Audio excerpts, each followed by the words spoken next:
All right, ladies and gentlemen, children of all ages, it's time to start the Clover Street podcast. I'm your host, Chris Kepix, here once again with another exciting episode of the Clover Street podcast. And today, we're doing our first remote podcast. We're actually going to be here at Pet World in Hampton, Virginia. It is, let me tell you a little bit about Pet World before we dive deep into it. So Pet World Limited is a local independent chain that's been serving the peninsula since 1978. Yeah, they've been around a long time. They are licensed by the USDA to sell exotic small animals. They specialize in freshwater and saltwater fish, exotic reptiles, birds, and small mammals. They've been doing Scaley Saturday for 4 years. This takes place on the first Saturday of every month right here, and it's a wonderful community event where people can come out, they can bring their reptiles, they can ask a lot of questions, they can purchase reptiles. They usually have some crazy, insane sales. They have chosen to host this event to bring more education to reptiles and to build our reptile community. And they are the largest independent pet store in the 757 at 1,800 square feet. And our first guest is Zach. There he is, right over there. Right here. Say hi to America, Zach. Hello, everybody. All right, how you doing today? Good. Zach, tell us a little bit about yourself and how you're related to this insane circus. So, I became a part of the Pet World family long time ago. Way before a lot of these people were here. You used to work here? Yeah, I used to work here. Okay. Long time ago. But What year? Do you Oh, remember? 90s? no. 2000, early 2000s? Probably 2012, Oh, okay. 2013. All right, like about 10 years ago. About 10 years ago, give or take. I was here 3 years ago. Oh, were you? Yeah, just for the summer. Okay. The summer of COVID. I wasn't here that long because I was just doing it as a part-time gig. Just hanging out, helping out here and there. I still do. I come in, they get slammed and busy. Hey, what do you need? I'll grab a rat. Hey, what do you need? Oh, dozen crickets? Gotcha. You know, I'm not going to grab those parakeets, though. Those little suckers bite. Not a huge fan of. Parakeets of course, aren't they fun. can be trained and domesticated. It's just when you get them fresh out of the cage, they're a little scared, they're a little nervous. I'm definitely going to get the glove for those. Yeah, I mean, anything can be domesticated and trained up. So you've leaned a little more towards reptiles, or 100% reptiles. Yeah. Yeah, I got anything from bearded dragons to ball pythons, tortoises, geomastics. In your own home personal collection? Yes. Okay. Yep, I have an entire room dedicated to it. Wow, a room, huh? Yeah, an entire room. And you were talking about maybe starting up a YouTube channel, Yes. I do have Building Brick Reptiles. You can look it up on Facebook, Instagram. I've been dragging my feet on starting a YouTube channel and stuff like that, but I think this is going to be the thing that kicks me in the butt, where hey, get off your butt and get to recording. Nice. So do you just keep these as pets now, or do you sell them? I sell them occasionally. Oh, my bad. And you breed them too? Yeah, I breed them.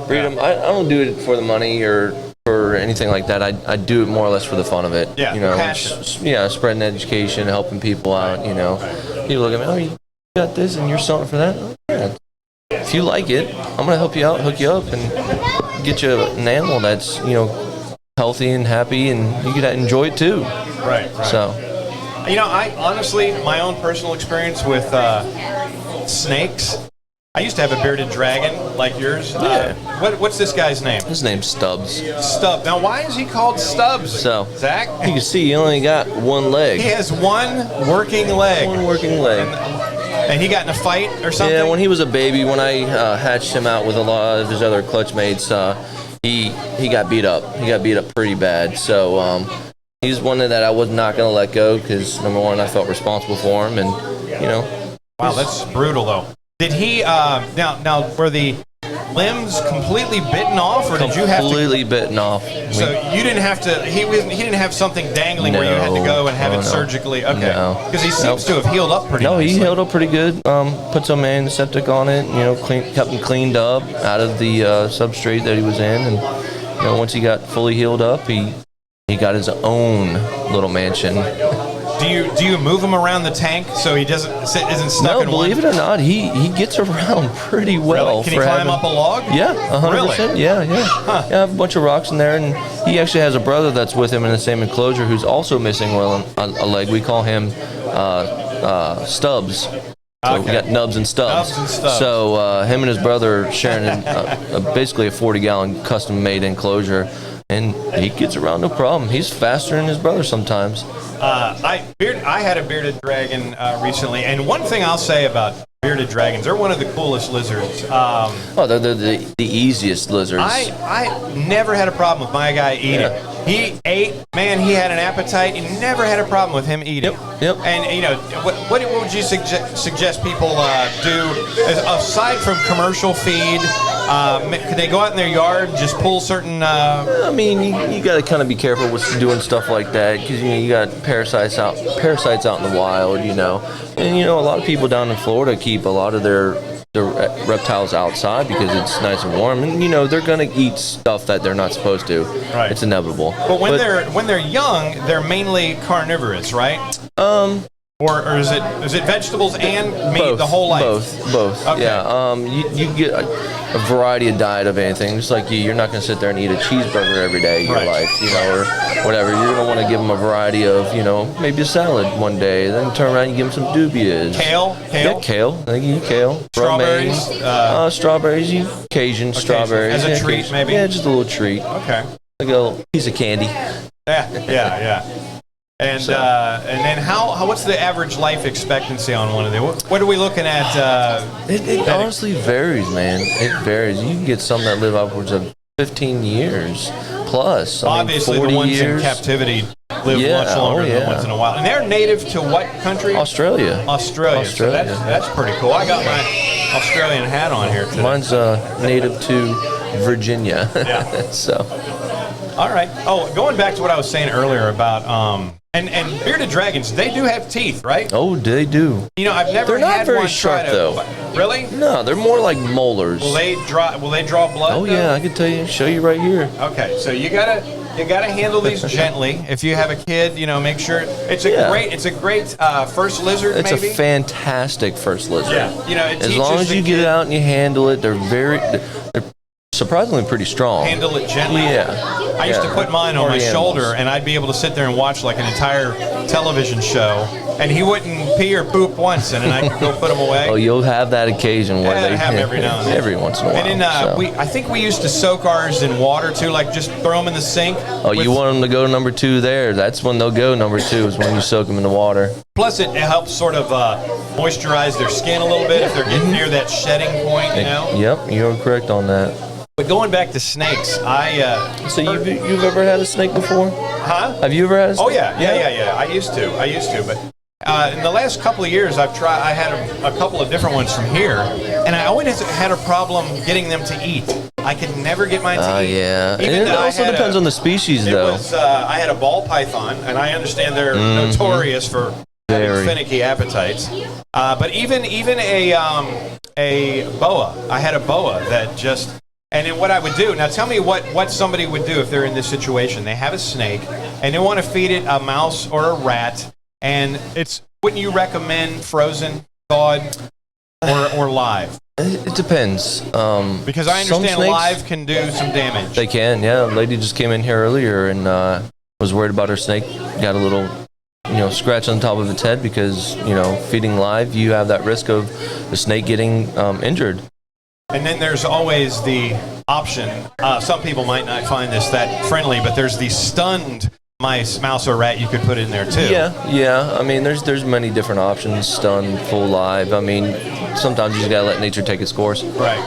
But you're going to be assisting it regardless of the fact. You remember that? Do you ever see that movie Road Trip with Tom Green? Yeah. When they were so anxious to put that rat in there with the snake, and then he was so excited to do that. Yeah, and then the rat was just crawling all over, and they ended up sleeping together. They're the best friends. Yeah. But that happens in real life, it does. Right? It really does. You got to be careful, like especially because if you leave it in there, unattended. Yeah, and you don't realize that rat or you're mouse. You're going to come back, and you're going to have a huge hole in your snake. No, not just the whole snake could be just gnawed on to where it's just like, oh man. Yeah. And if you keep reptiles, especially a large amount of snakes, in your career of keeping snakes, I guarantee you it's going to happen to you at least one time. It's like I said, it's inevitable. People are, we're all human. We forget stuff, and you may be feeding 50, 100, 200, 300 snakes, and if you're feeding live, you may forget that one. That one snake could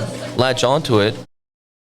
Oh, you're good. You're going to eat it, but then turn around and it lets it go, and yeah, well, there you go. Right, and you can spook a snake and make it completely regurgitate it, right? Oh, yeah. Especially wild snakes. I haven't really noticed that too much in captive snakes, but if you're out in the wild, walking around, nature trail or something, you see something that just ate a big rabbit or a frog or something like that, and it feels threatened, well, guess what it's going to do? It's going to regurgitate, try to get away faster from you. Right.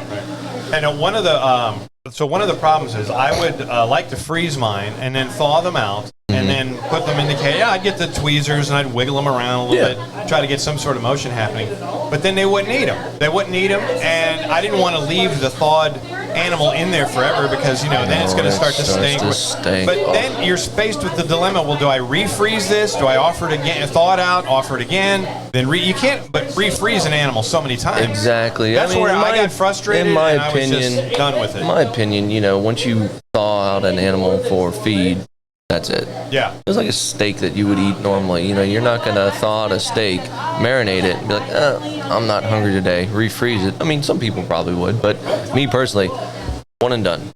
Now, some people's most exciting moment, the whole reason they have a snake is for that feeding time. Yeah. And so they get a little gung-ho and they might offer too much. Hey, my friends are coming over. I know he just ate yesterday, but I think I can get him to eat a rat again because I want all my boys to see. Yeah. That's not smart, right? If the snake wants it, guess what? It's going to eat it. Yeah. So, I mean, it's all completely up to the snake and whether it's going to be like, okay, I'm hungry, I'm going to eat. And honestly, too, it depends on the time of the year. Because you got breeding season where most males are getting to that mode where it's breeding. That's now, right? No, it was a couple months ago. Oh, was it the spring? Yeah. Right now, we're in laying season right now where you're going to have a lot of eggs start to be laid and stuff like that. And then females actually getting back on feed. So...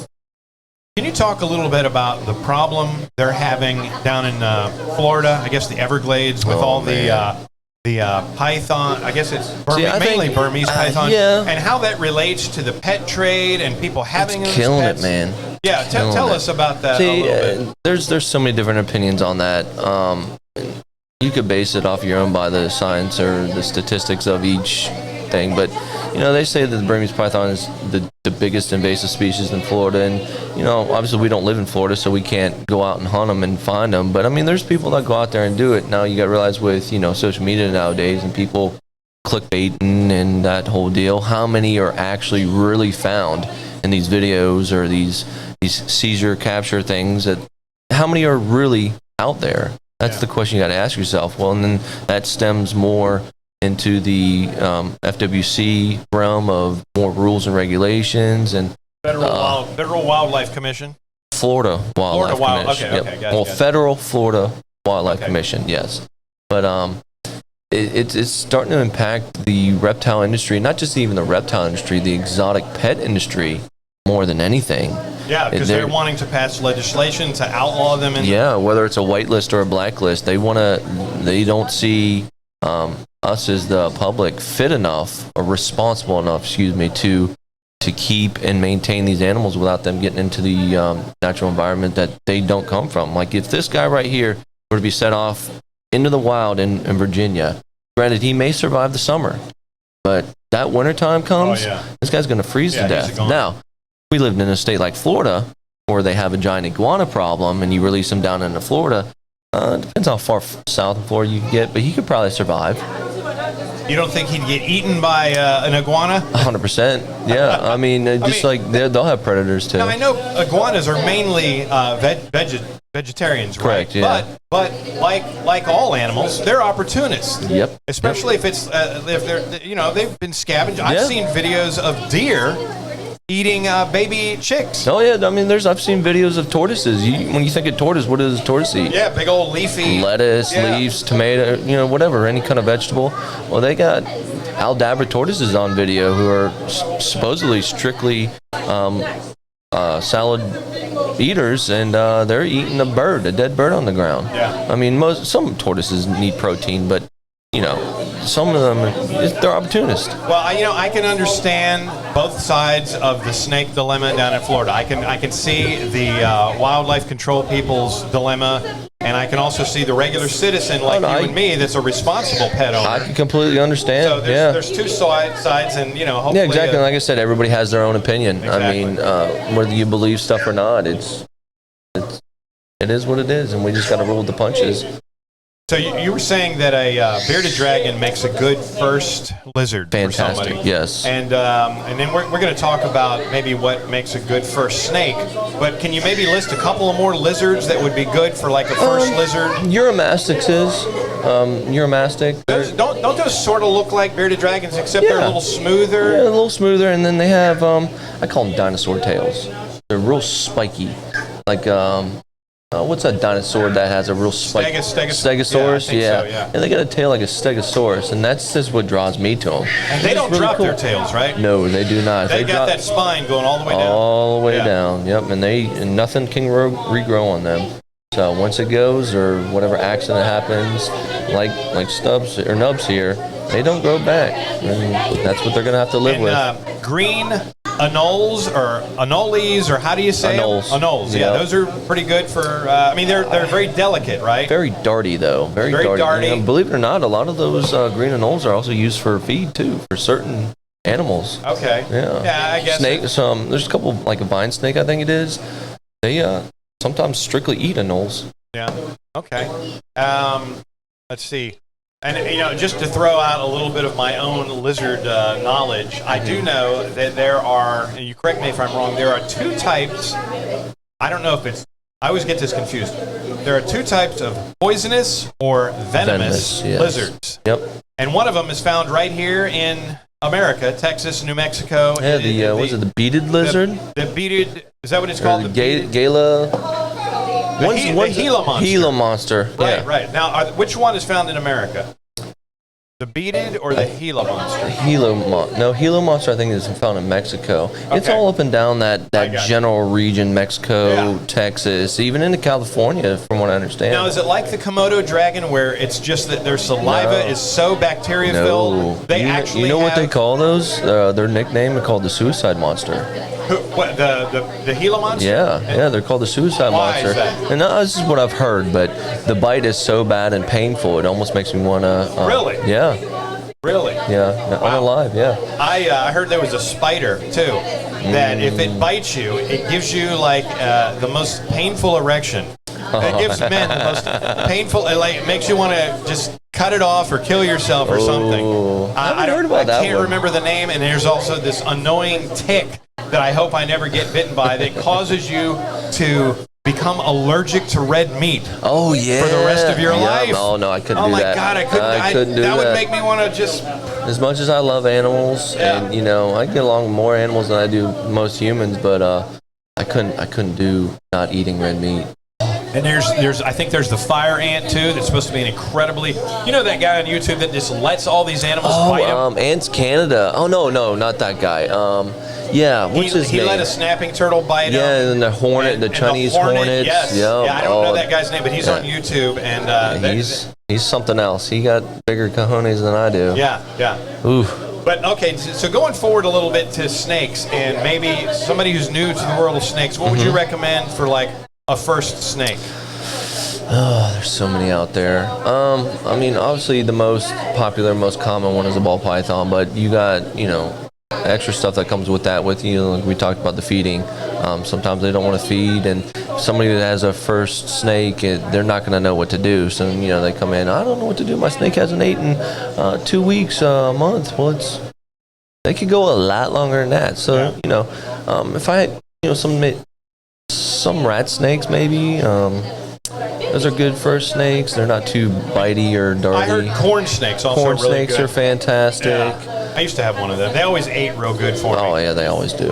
Yeah, your bluebird type of species, those are pretty good, which involves rat snake, corn snake, stuff like that. So, but you know, I'm biased, and I'll recommend a ball python.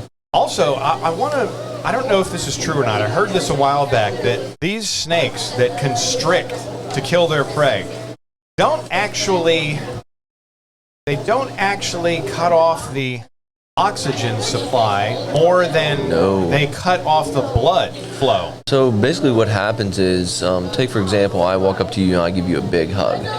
Every time you breathe out, right, I close my grip in and I squeeze you even more. Right. And it gets to the point where I've squeezed you so hard, so much, that you're physically unable to breathe in because your lungs can't expand enough to bring in air. Okay. That's basically what happens. So it is more based on air and oxygen. 100%. It's not necessarily cutting off the. I mean, if the blood. snake gets the prey in the correct position, then like around the neck or something, then they'll cut off blood supply, which generally causes them to pass out, and then it's over from there. But snakes are actually pretty smart species. And you said that you had snakes and lizards, and do you have any turtles?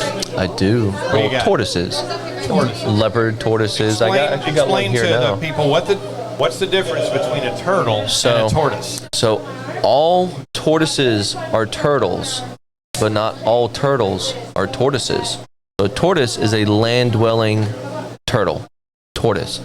There's also turtles that mainly are in the water, but also like box turtles. What's a box? That's a turtle, right? Yeah, we got them here in Virginia. Eastern box turtles, But that's western box considered a turtles. turtle. That is considered a turtle because they're partial aquatic. They love being in mud and ponds and stuff like that. Now, I will say, never, this is a public service announcement, never take a turtle or a tortoise and directly throw them in the water. Never do that.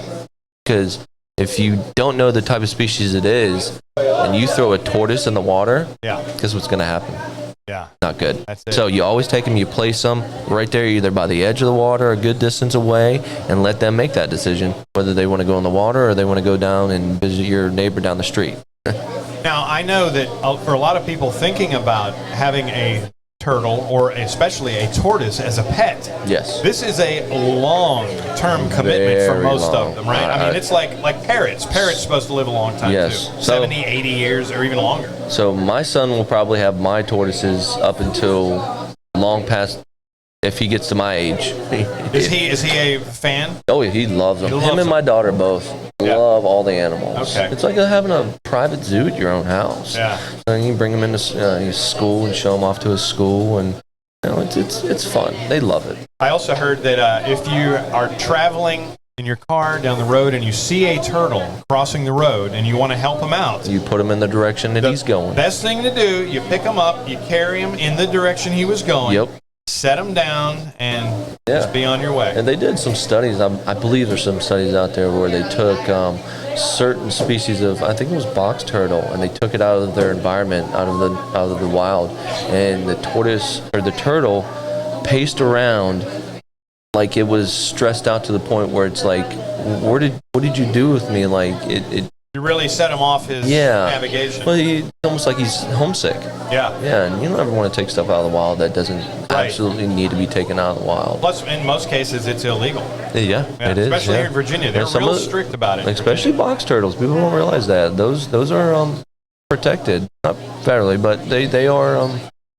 you can get in some serious trouble. Yeah. Now, I am in no way encouraging people to get pets, and then when they decide they're through with the pets, to bring them to their local pet store and try to just give them away. Them off, yeah. But I know that Pet World has done that and will do that from time to time. But you definitely do not bring a native, like a box turtle or a garter snake or anything you've caught in your backyard. Do not bring it in here because they cannot accept it. They will not accept it, and they can't resell it. Exactly. And it's completely illegal. You just go back to, if you found it in the wild, go back and take it to as close to the location that you found it as you can, right? Yep. And just release it. And release it. Yep. Yeah. But that's not the same for, the pets that you bought from here. Don't release them out in the wild. Do not do that. Bring them back here. Absolutely. Yep.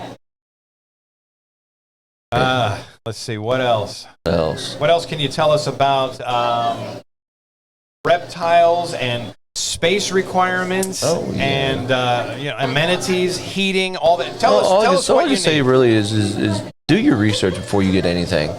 Research. Knowledge is power, especially in this hobby, I would call it. I don't even like calling it a hobby because you're committing to something that, like a tortoise, could be an entire lifetime commitment. Yeah, it's like saying having a child. Oh, this is my hobby.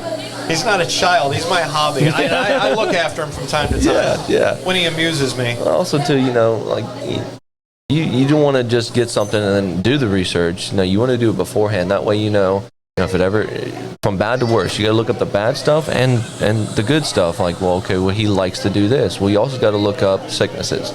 So when your animal does get sick, if it gets sick, you can ID it or recognize it before something catastrophic happens. So that's always a good thing I usually tell people is do your research, because everything out there requires different parameters, different heat, temperatures, different lighting, whether it's UVB or no light at all. And crested geckos, those are a great example. Yeah. Crested geckos are a nocturnal species, and you can put a light on them during the day, but 9 times out of 10, they don't need no light at all.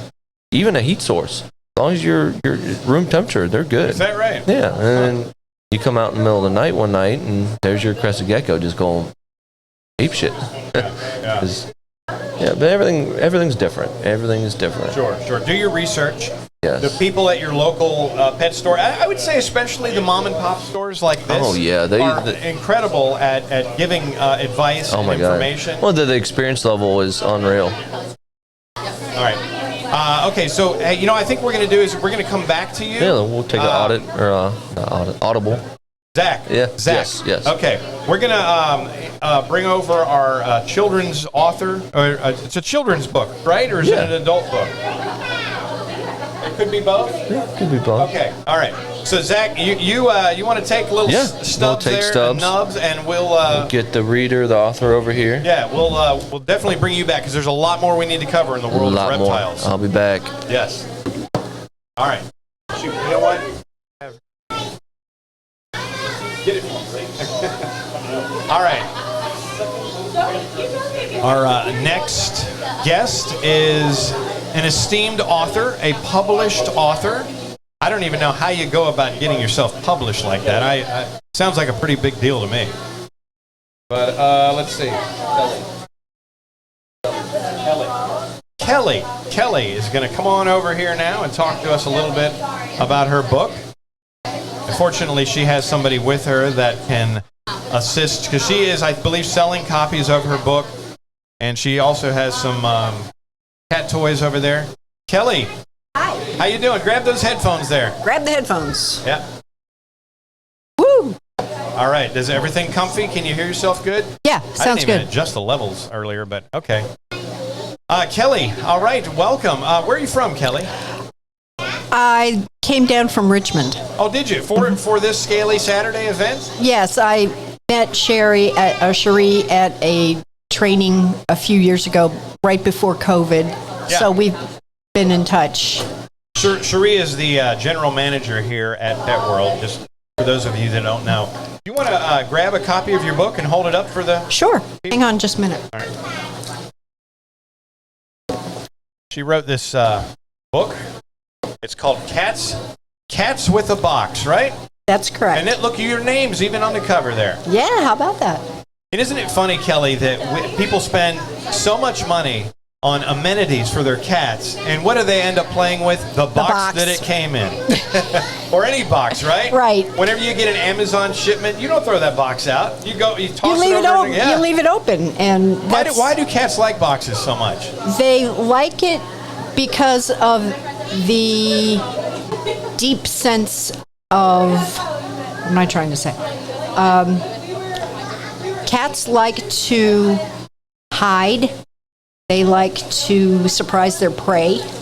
So being in the box is kind of that camouflage so that then they can attack. I guess, with like two cats, where one cat's just chilling on the outside of the box, the other one's in the box, and he wants to pounce and surprise. That's exactly the basis of the story. Yeah. I was at home. Yeah, tell it. What is that about there? Yeah, I was at home watching. We had gotten a big shipment from one of those big companies, and I left the box out. And next thing I know, my ginger cat, whose name is Max, he's the orange one, was in the box, and then the female, her name is Christy. Both of these are rescue cats, by the way. She walked by, and then he jumped on her, and then they started wrestling, and they ran around the house, and all of a sudden, I started thinking about a kid's book. I started thinking about if you give a mouse a cookie, then they'll want this, they'll want that, and kind of following that format. So I said, well, when you leave out an open box, the cat's going to jump inside, and they're going to do this, and they're going to do this. And in 20 minutes, I had a story. That's great. Enough to fill a book. Yeah. And who does the illustrations there? They look pretty good. Yeah. I'm in a writer's group, and one of the things I mentioned when I talked about this idea is that if it is a children's book, the main thing I have to focus on is the illustrations, because that's what's going to sell it. Sure. So one of the ladies in my group said, hey, I have a niece who is an art teacher in an elementary school in California. So she hooked me up with Morgan, and Morgan has a side business, and she does pet portraits. So it couldn't have worked out any better than that. So you basically just sent her pictures of your cats, so she knew to draw their likeness in the book? Well, it took a lot of photographs, it took a lot of videos, it took a lot of back and forth. She would send me samples, and then we would make suggestions. Oh, this is too brown, or this is too this or that. Yeah, and there was a lot to it. I was really surprised. Is this your only book? This is my only children's book at the moment. I have one that I'm working on for Christmas, and we have a plan to do a second book. However, Morgan has two baby girls right now, and so it may be a while. She's just busy. Yeah, she's busy. And is that also going to be sort of pet related? Yeah, it's going to be cats at the window. A whole nother topic. How about and then you could do one. I mean, I could see this launching off. Cats at the scratching post. Cats at the vet. Literally, cats at the vet would be just the whole journey, right? I'm inspiring here. I think I need to get some a little cut in on this. Ideas. I think the cats at the vet is going to be. We'll have to put some kind of warning on it, because my cats don't do well in the car, and they don't do well at the vet. Well, when we bring our cats to the vet, they make the strangest noises in the cat carrier. Mm-hmm. I mean, stuff you've never heard them. Yeah, exactly. I mean, sounds like the neighborhood cats that are in heat. Exactly. They make the oddest noises. Yes, they do. Yes, they do. So tell where is this book available if people want to get it? Well, if you go on Amazon and you put in my name and put Cats with a Box, it'll show up. And show your whole name there so people can see. Yeah, and you have to spell it correctly. It's D as in dog, E S as in Sam, C as in cat, L as in lima bean, O as in Oscar, S as in Sam. It's Americanized French. Hyphenated with Estes, very much like the Estes Trucking Company. I've heard of them. Okay. So they close? Declos. Mm-hmm. The S is silent. Both of them, yes. Estes. Estes. Mm-hmm. Estes. Correct. Declos, Estes. Kelly, Declos, Estes. Okay. Correct. Now, do you want to do have you already done the reading, or do you want to do the reading now? I did a reading for a couple of little boys that were sitting over here, but I'll be glad to do it online. No go problem. Ahead. Well, take it away, Kelly. Okay. When you leave out an open box, a cat will jump inside. But feel free to hold up the pictures too. Oh, okay. I'll do the upside down and backwards thing. Right. Sure. Walking in a circle, the cat sniffs. Okay. Let me see if I can get the microphone and. Okay. He sniffs the corners and crinkles the brown paper. He likes how the paper feels and kneads it, as in making biscuits. This kind of knead. Yeah. The cat stretches and kneads the paper until it's flat. Then the cat takes a nap. Suddenly, the cat hears a noise. He slowly opens one eye and sits up.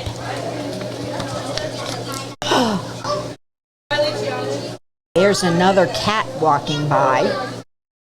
Time for some fun.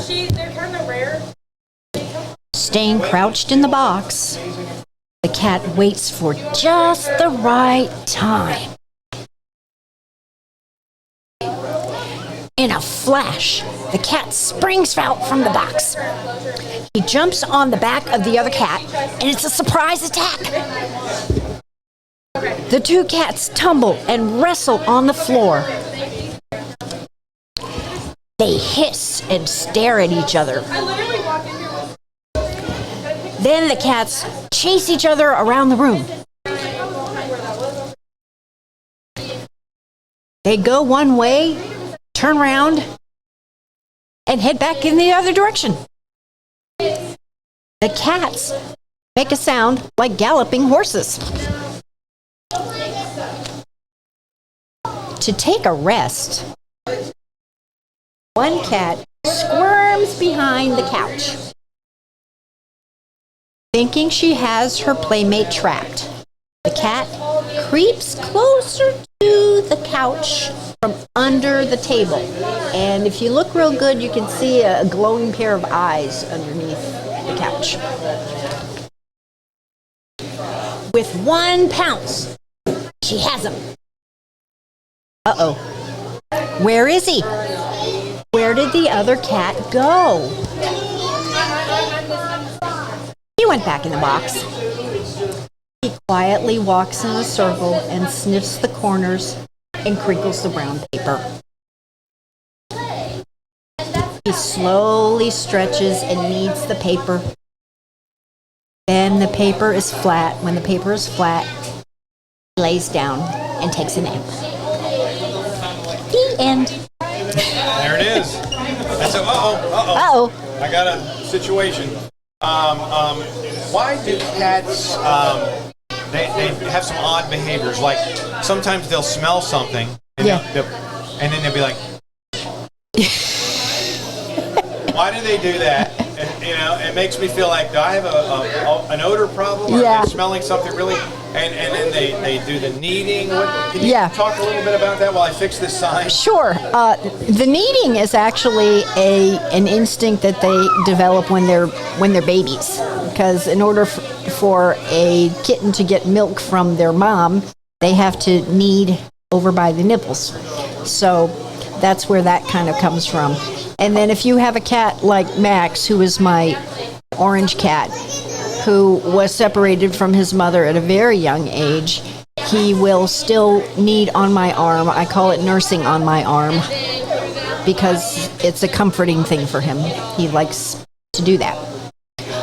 As far as the sniffing and the smelling, I have seen my cats do that, and I'm wondering if it's something they're not familiar with.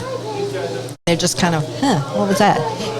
Yeah, I don't know why they do that. I haven't figured that one out yet, but I do know about the kneading.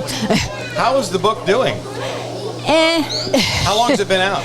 Well, it first came out in February 2020. Not the best timing because all the school visits and everything I had shut completely down when COVID hit. And then there was COVID and life. Both of my parents died and had to take care of the house and all of that stuff. We had to move. Life got in the way. So I didn't really get going again until we were settled back in Richmond. And I, at that point, said I needed to re-release my book because I had a different cover. So this is a revised cover. And got connected with a small publishing house. It's a press. It's not really one of your big publishing This is not a self-published book. Yes. It is a self-published book. Okay. Yes. What does that mean when people say I just put out my own self-published book as opposed to going to Penguin or any of the major. Okay. Going to one of the major publishing houses requires an agent, and a lot of agents are very expensive, first. Second, there are certain publishing houses that only specify in particular areas, and they only want, mysteries, or they only want suspense, or they only whatever. And then with the contracts, you basically sign them over to the publishing company. So then they can make whatever changes they want. They can edit stuff out. They can change the cover. They have their own team of illustrators and cover designers and people to do the backs and the fronts and all. They have their own team to do that. It sounds like self-publishing is the way to go. A lot of people are doing that, and that it's really taken off with COVID. There are a lot of people that said, they wanted to do something, and I had this idea beforehand, but it just so happened that everything went all at the same time. But there are a lot of people. The only downside with the self-publishing is, I like to do the writing and I like to do the reading and all that stuff. I'm not too crazy about the sales and the marketing and all of the business stuff. But I've had to I've had to do that. Yeah, it can be time-consuming.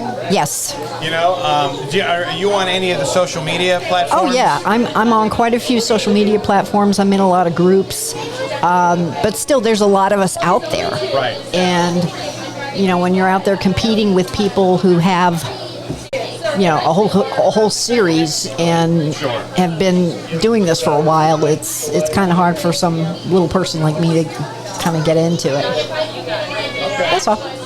Well, congratulations on the book. I Thank hope you. that with this event today, it's and on the podcast here, it's being seen and people can check it out for their kids. I hope so. Is there anything else you want to plug, or any social media or anything? I'm on I'm on Facebook, I'm on LinkedIn, I'm on Instagram. I have my own website. It's called it's www.awriteperspective. That's WRITE perspective.com. And let's see what else. You have a soothing voice. You could do an audiobook of that too. It's just so short though. Yeah, it's a little it's a kid's book, so it's got to be short. So maybe in another couple of years, we'll see where it goes. All right. But thank you. Well, thank you very much for stopping by. Thank you. Enjoy the rest of Scaley Saturday. Thank you. All right, up next, we have Faith. Because you got to have faith. Oh, you got to have faith. And she's going to bring a reptile over. And anybody else, I don't know how many of y'all can hear me. Anybody else that wants to be on the podcast, if you have an interesting story to tell, or if you want to show off your exotic reptile, this is your chance. You'll be seen by dozens of people. I didn't bring any of my reptiles. Definitely because she comes from, so I didn't want her to be like. All right, Faith, you're going to have to put those headphones on. Okay. So you can hear yourself. And That works. yeah. I gotta get her out real fast. Now, you still work here, right? No, I don't. Oh, you don't work here? You No. used to, though, right? Yes. Okay, everybody used to work here. I know. Kelly didn't work here, though. I was thinking about coming back, so I don't know. Yeah? I don't know. Let me ask you something. Did you leave on good terms? You didn't piss Cherie off, did you? No. Okay, good. It's always good to. Yeah. It's always good to leave that. All right, what do you have there? What is that? So this is my Leachianus gecko. She's one of the largest gecko species in the entire world. They come from the islands. So she's from the Pine Islands and the Niue Islands, which are a group of islands to the right of Australia. So they're huge. They get big. She's only about 2 years old. Full grown, from tip to tail, she'll get the size of my forearm. Like, oh wow, really? Yeah. That's big. Yeah, she'll get huge. And the number one question is, what do they eat? So she's actually on a complete liquid diet. She eats either Repashy or Pangea. Okay. Yeah, so really super simple diet. She doesn't need any lighting or heat. Like he was saying, like Zach was saying. Exactly. Okay. So because I have a reptile room and it stays relatively warm in there, I don't have a light on her or a heat mat at all. She stays in her own little tank to the side and she's perfectly fine. Look at those eyes. Can you show that a little closer to the camera? Wow. That is a very exotic looking gecko. Now, these are the type that they can lose their tail, right? Yeah, so they can drop their tail. It actually does look like she has dropped her tail at one point, but she doesn't. They just have this extra little fat roll on their tail. So it looks kind of funny. Now, is it true that when a lizard loses its tail and it grows back, it's never quite as beautiful as the original? It is true. I've definitely seen like leopard geckos and things like that. Their tail never is 100% what it was. So. And if you, let's say they lose their tail, they grow a new one, they can lose that one and keep growing new ones over and over? I'm not quite sure about that. I know that at some point, I think, in my personal opinion, I think it would, just because it can regenerate once, but I could definitely be wrong with that. Still, if you wouldn't want your kid to keep grabbing your lizard by the tail thinking, he'll just grow a new tail. For sure. It probably stresses the animal out completely. For sure. Now, I do want to say a cool fact about her tail. So they have these called quote-unquote sticky feet. So I don't know if I can show it in the camera. And that sticks to glass, right? Yeah, so they're actually with microscopic hairs on their feet. And what's cool about this lychee is she actually has these microscopic hairs on the tip of her tail, and she can use her tail as a toe. And it's also prehensile, which means she can grab onto things with it. Oh, wow. Yeah, so she can definitely grab with her tail. The tip of it is where those little hairs are. It's actually kind of sticky when you touch it as well. And what's this one's name? This is Pinu. Pinu. Her name is Pinu. Why in the world would you call it that? Well, so when we got her from the expo about almost 2 years ago, she had PI for the Pine Islands, and then she had the NU for the Niue Islands. And when my friends went, we were trying to figure out a name, and my friend was like, why don't you... it's Chris. His name's Chris. Shout out, Chris. Chris was like, why don't you just name her Pinu? Because it's a perfect split of both of her names where she's from. So it just kind of stuck. Now, do you keep that Pinu in a cage by itself? Yeah, so they are very territorial. They can get very aggressive. And these guys mate for life.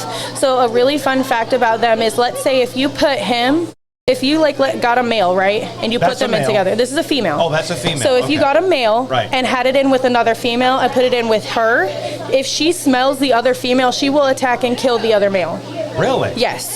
So they're very territorial. So they are best left alone, and except for breeding, which obviously you got to have a male to breed, but you do have to be careful with that as well and take that into consideration. Now that's a common thing, because a lot of people, if they get a dog or a cat, they want to get a little playmate for it. They think, well, I can't just leave it alone all day. Right. But in the reptile world, that's a little different. Some reptiles are better off alone. Absolutely. Like a lot of people ask, when I worked here, can you co-have ball pythons?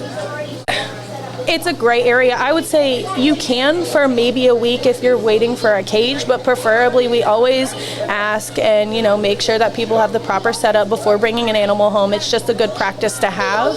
Just make sure the heat's right and everything like that.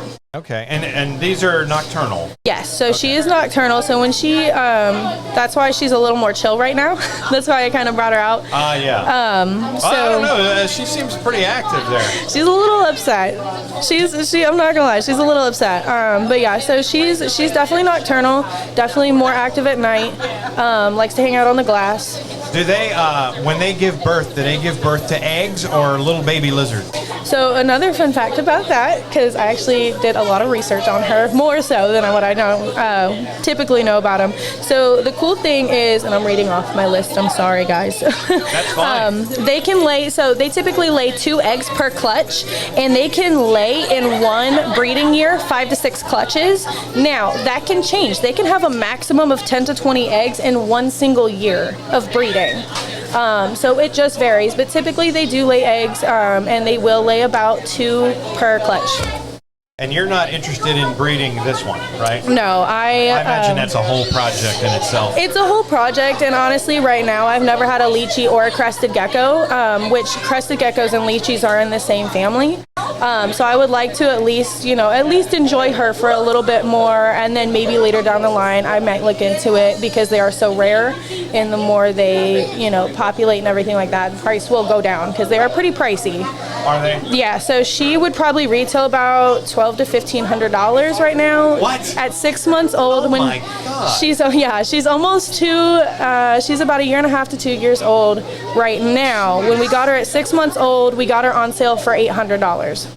Wow. Yeah, so Wow. they're a pretty penny, worth every penny though, but definitely something you would have to invest in and make sure, and they can live up to 20 years.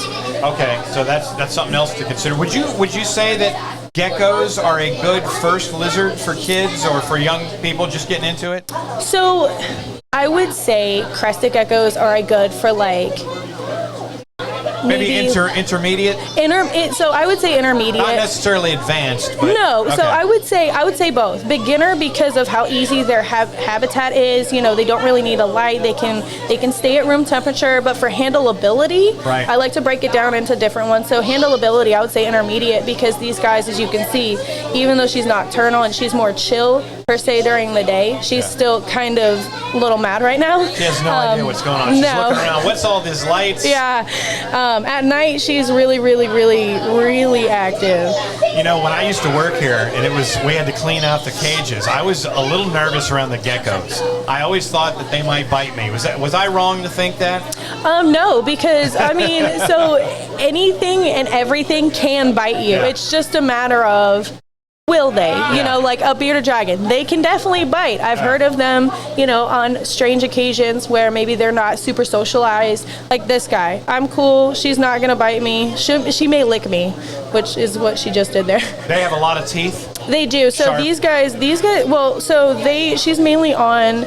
She can eat some crickets that are small, but typically they're on a liquid diet. So her teeth are kind of rounded, but from the research that I did, they do have a gnarly bite. They kind of bite like anoles, like Cuban night anoles. So they will latch. They have a very powerful bite when and if they do bite, and they can rip some skin off. So a bite from these guys is not warranted. Yeah. But as long as you socialize them properly, You seem to have done that. Yeah, so it's super easy to socialize them. A good thing to do is rule of thumb with geckos. If you want to get them to be a little more handleable, you can just handle them for 15 minutes a day, just like you would taming down a snake for 2 weeks, Gotcha. and you'll see a huge difference. Look at that. That's a beautiful creature. Can you see that on camera? I think, yeah. All right, Faith. Well, I think we're gonna move on to Cherie now. Cherie, are you available? I'm available. Okay. Thank you, Faith. Alrighty, you're welcome. Appreciate Thank you. it. And, Absolutely. Be sure and where are you working now anyway? What do you do? So I'm currently unemployed. My last job I got. That's why you're thinking of coming back here. Yeah, I really want to. I'm on the verge. We're gonna be here for a while. My husband's military, so you know how that is. Hurry up and wait. Yeah. So Okay. Well, we hope to see you back here. absolutely. Thank you so much. All right, Faith. All right. All right. Next up, the moment you've all been waiting for. It's me. The general manager of Pet World, Cherie. Hey, Cherie Boyd? that is it. Yeah. That is me. Is Chris here? No, Oh. he's at home. Oh. Well, he'll watch this later, I assume, right? I hope so. Cherie, oh boy, what a treat! What a treat! Cherie, how long have you been working here at? Can you tell us a little bit about your backstory with Pet World? I have been here on and off for about 24 years. Wow, there are people. There are people on this planet that haven't even been alive that long. Right? From what I hear. Yeah. That's very true. But how'd you climb the rank and become this manager of your own store? I started off with a competitor, oddly enough. And, Okay, we won't need to say their name. No. When she went out of business, she gave my information to Gary, who owned the store prior. I remember Gary. Yep, and Gary hired me on. Does Gary still raise snakes? He does. Okay. Yep. Yeah. Good old Gary. Yep, I remember him when they had the store over at Newmarket. Yep. South. Yep, that's where I started off. Okay. Yep, right you over were just there. a little Alyssa, right? I was just yep. I kind of started off, and he taught me all kinds of stuff. And you really took to it. You really like the business. You love animals. I've always loved animals, Yeah. absolutely, and I love working with people and interacting with people. So this seemed to be the perfect fit. Yeah. Yep. That's great. Can you tell us a little bit about? You have a couple of different programs here. You have Scaley Saturday, which Yep. is. You said this has been happening for how many years now? 4 years. 4 years. Yep. They've been doing Scaley Saturday. It's Yep. a great opportunity for people to come out and learn about reptiles, overcome their fears. Right. It makes a huge difference. Yeah. We love being able to do this because you can get people kind of in their element. They get to interact with other people, kind of like them, whether it's children who are afraid of snakes and they see another child walking around with them and they're like, well, he can do it, why can't I do it? And that extends all the way up to adults. I've got some older people who come in here who've never held anything and they just want to be able to put something in their hands. And what I've noticed is a lot of the people that come in here with giant snakes wrapped around their Yep. neck and lizards in their arms cradling, they love to talk. Walk Absolutely. right up to them. They want you to talk to them, yeah. ask them about their pets. Sometimes they'll let you pet them and Yeah. hold them. They're super social, super friendly. They're here today. Look at all these super Yeah, we have social, tons friendly of people. And Yeah. everybody loves talking about their own pets. Yes. It's just like talking about your children. You love Absolutely. sharing. And you can get some of the best advice from these first-hand owners about Absolutely. these sometimes very oddly specific reptiles. Yep, just little issues that you have or little questions that you have. There's always somebody else who can relate to what you're dealing with. Yeah. I think it's cool that you have focused this one special day on reptiles, the most Misunderstood. feared and sometimes misunderstood, Oh, yeah. So I think that's great. Now, do you ever have sales around Scaley Saturday on We do. reptiles? Yep, right now we actually have all of our reptiles 25% off today. All the reptiles, 25% off. Yep. Well, unfortunately, this episode that you're watching Yeah. probably won't air today. Yep. But just keep in mind for next Scaley Saturday, which is the first Saturday of every month. Yep. And tell us about the rewards program here, where you give them the phone number. And Oh yeah, we have a passport program. Basically, you give us your information. Each time you come in, every time you spend $100, like every $100 you spend, you get $5 back. You can save it up as long as you want to, or you can use a little at a time. So I've got some people who are saving it up to buy a snake or a tank or whatever, and then some people who just use it a little bit at a time, so it doesn't hurt so bad when you shop. Okay. And very knowledgeable sales staff, very friendly. Yep. And man, like I was telling her, I was scared to some of the animals' cages when it was time for cleaning. I really got nervous. It's going to sound kind of wussy of me, but I really got nervous around the gerbils and the hamsters. I did not trust them. I can understand. Man, they will bite you. I will just scoop them up into something and scoop them into something. I'll just keep scooping until it's time to put them back in their cage. Oh yeah. And the rabbits I'm cool with, but You have rabbits at home, so you're used to rabbits. And the geckos, I get a little nervous around. Some of the snakes, Yeah. and some of those monitors. My lord, I would. We have some cool monitors here. We just had a really big monitor that just arrived. So Really? Yep. Today, what do you have? I think it's Gus. Oh, yeah, He's over in the corner over here. I saw a picture of him. Yep, he's super cool. Yep, What, he'll is somebody holding him? he's actually right over here with Don. He's walking down the deck right now. Oh, Yep. okay. Yeah, we'll have to maybe get him on camera He's later. pretty awesome. Yeah. All right. Let's see. And you do grooming here, right? Yep, we have grooming. We basically have everything except for cats. So for no reason in particular, But you do sell cat stuff. we sell cat supplies. We got fish supplies, reptiles, saltwater stuff. Does your daughter still do grooming here? She doesn't right now. Nope. She just had a little baby, so she's at home. Okay. Yep. Yeah. Yep. And so you can do the grooming here, and you have the dogs too. Yep. Some We've of got the puppies. Yep. We've purebreds. got everything. If you need food for your pets, whether it is a fuzzy pet or whether it's a creepy pet, we've got all your foods that you need. And they have. I don't know if you can see. Oh yeah. We have Scaley Saturday Scaley shirts. Saturday merch. Yep. You got stickers too, right? We do. We have stickers. We've got new shirts getting ready to come out. I think they'll be out in a week or two. And they bake the neatest cookies here, especially around the holidays. They get these really cool cookies, but they're made for your dog. But they look good enough to eat. When I worked here, I wanted to eat them. They are human grade cookies, so you could eat you can eat them with your dog. And I will say that they are not the best tasting foods.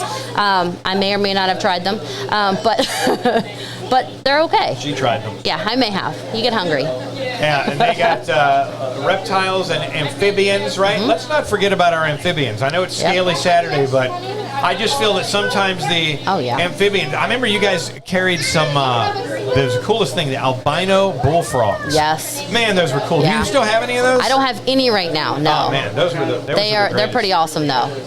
Okay. Yep. But we have lots of frogs. I love my frogs. So anytime I can get a cool frog in, White's tree frog, right? Yes. That's one of the hot frogs in the pet trade. they're so easy to take care of, and they Right. don't mind being interacted with, and they look like they're smiling all the time. And you go to these pet expos. What is Oh, that? yeah. You go to that. What is it like? Every other month or a couple times a year? They have reptile shows all the time. All the time. Yeah. So, but I have a Daytona show that I'm going to soon, so I'm super excited about that one. Daytona, Florida. Yep.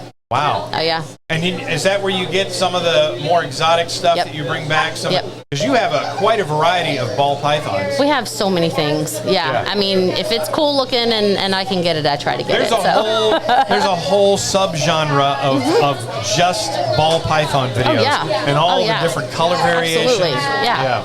Tons of different colors and patterns and just anything you can think of, they're starting to make it, and if they haven't, they will. I'm going to throw a few animal facts out there. I want you to correct me if I'm wrong. Okay. The longest snake in the world, from what I heard, is the reticulated python. I believe so. That's the longest. Yeah. Now, the heaviest snake in the world, anaconda, green anaconda, I would say so. I'm not 100% sure, but I would say so. I used to know all these other. Oh, it fell again. Oh, Jesus. it's a shame. And then there are some. They're pretty large snakes, and we actually have somebody who has, he's got a Burmese python with him. He's going to be on in just a couple minutes. You'll be able to see that. Yep. Is it that one there? Yep, that's Oh, Jake. Yep, he's got his. Yep, that's one of his smaller snakes. So, Wow. yeah. Wow. Okay. Yep. All right. Is there anything else you want to talk about? No, we just are really happy that you guys are joining us, and hope you make it out to one of our Scaley Saturdays and get to check out some of these really cool pets. All right. Thank you, All right, Sheree. I'm going to pass it on to Jake. Jake. All Yep. right. I'm going to fix this sign real quick. Go ahead, All right, Jake. Come on over here and get settled.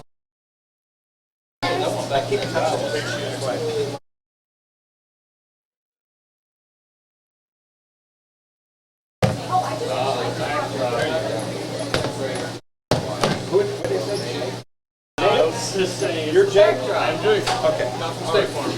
Jake, have a seat over there. Put those headphones on if you don't mind. All right, we're having Jake here. Oh, this is cool. Look, there's an exotic reptile right here. Look at that. That's a little purple snake right there, I think. All right, but if you look over here, we got, oh man, what is that? Is that a python?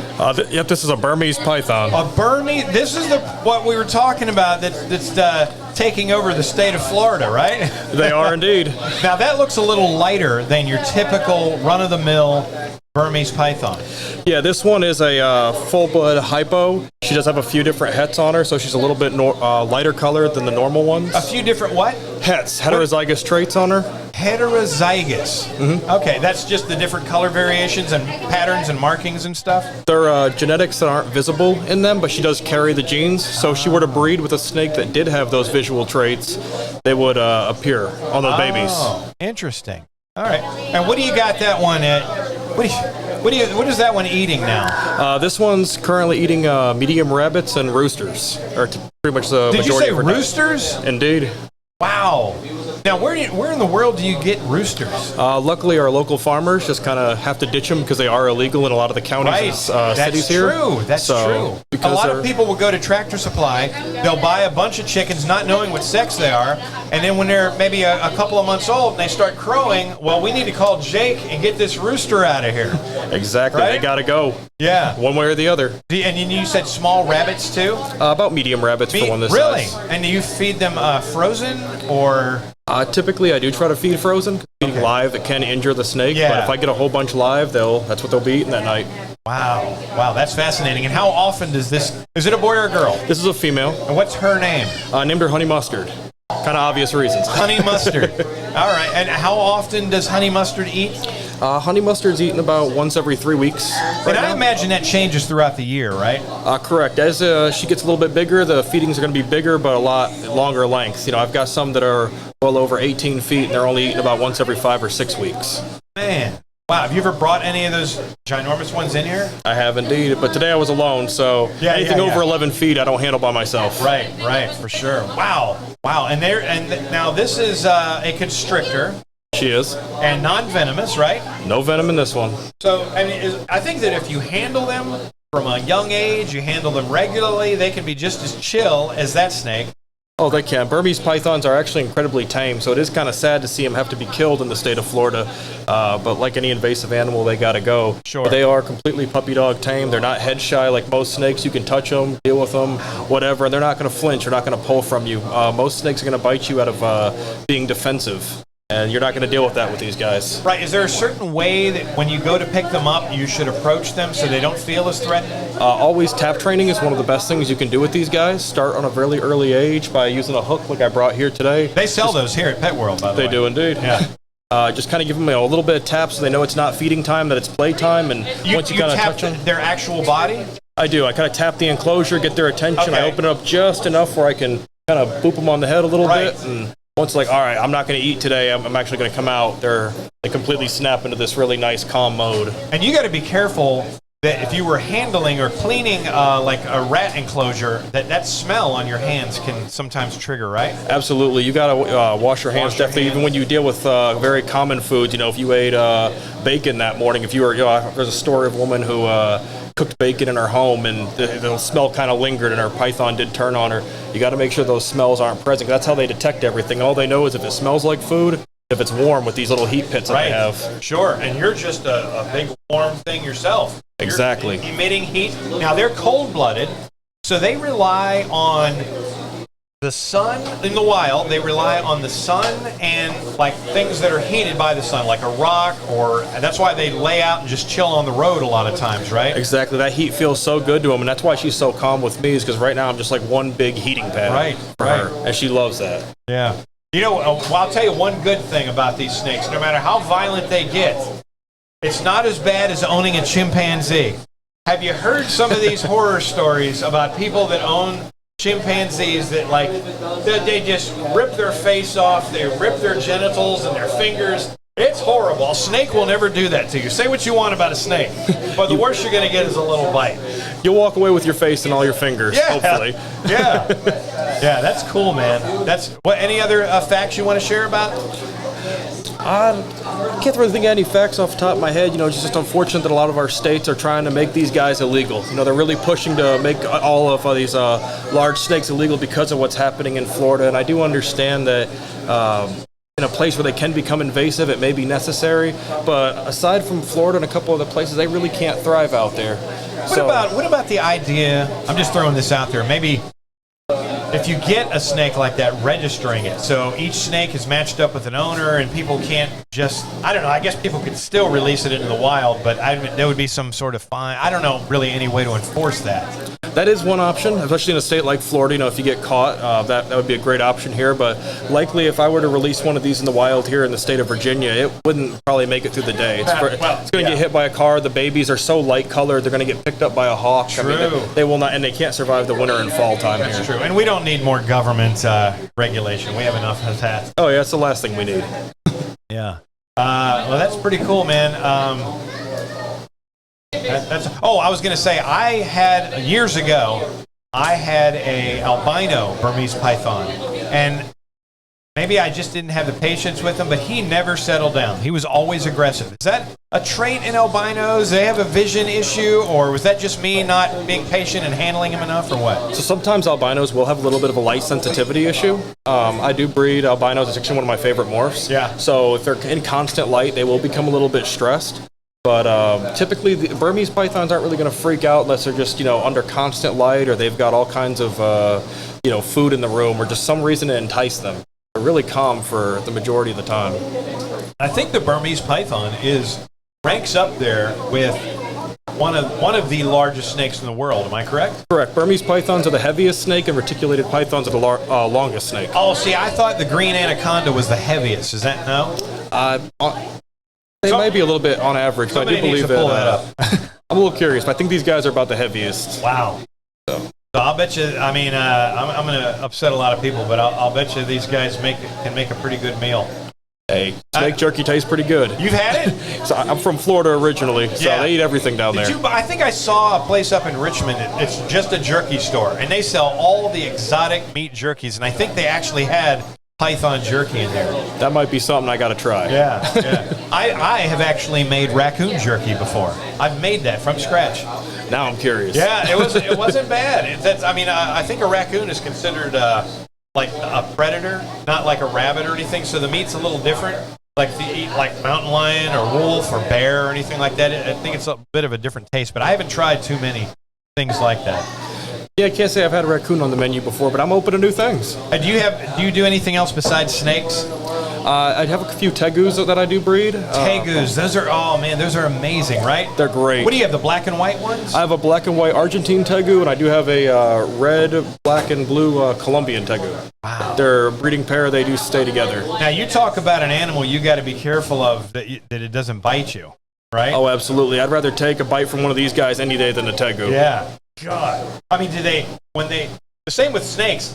Some of these animals just latch on, and you got to, like, I don't know, like get something like a stick to pry them off, or put your hand underwater or something, right? I mean, well, for the most part with these guys, once they realize that they're not going to be eating you with a mistaken identity, they're going to let go in about 3 to 5 seconds. Right. So I've never really seen them latch on to anybody. I've seen them nip, and I have seen them hang on, but never for too long. They're kind of like, oops, that was a mistake. Yeah.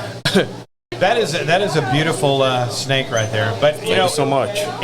If you're gonna invest in something like this, you've got to realize that it's a long time investment.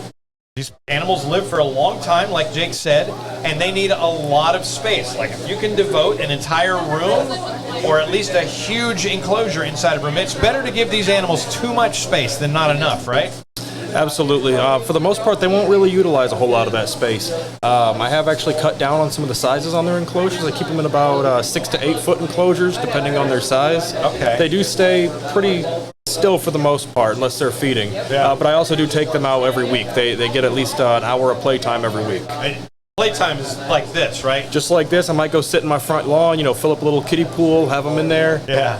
The neighbors absolutely love seeing it. And they don't like, if you see like a black snake in the wild, they're gone. What if a snake like this, do they have a potential to just slither out and be gone in a split second? Not like nearly as fast as what we've got here in Virginia. A lot of the races and stuff kind of outpace you. Yeah. They're pretty slow. I mean, they can move a little bit faster than this, but their instinct first is they're going to try to musk. They're going to try to spread their poop and pee on you and just kind of get you all nasty and get them all nasty, and they get real slippery. I've had that happen where I had one go outside and absolutely made a mess of himself and made a mess of me, and it was real slippery. It was real fun to try to grab. Yeah. But and just for any of you out there that have snake phobias or are just completely freaked out by snakes, don't know that much about snakes. Snakes are not slimy. Why do people think they're slimy? Is because they have the scales that are extremely shiny. They look a little wet, right? But they're not. They're not slimy at all. very smooth. Yeah, and dry. Mm-hmm. Yeah. Feel just like mom's purse. Yeah, right. Maybe some moms might have a purse made out of python or a pair of boots or something. All right, Jake. Well, I appreciate your time. Appreciate you. Enjoy the rest of Scaley Saturday. I think this thing's going to be going till like 5 o'clock or something. Something like that. Enjoy, and thanks for coming out. Thanks for having me. All right. And just so you know, for you listeners out there, if you want to follow the Clover Street podcast, I always want to call it the Clover Leaf, but it's the Clover Street podcast. I should know. It's my podcast. You can follow us on Spotify. There'll be a link in the description below. You can also follow us on YouTube. Let's see. Does anybody else want to come over and talk about their little critters?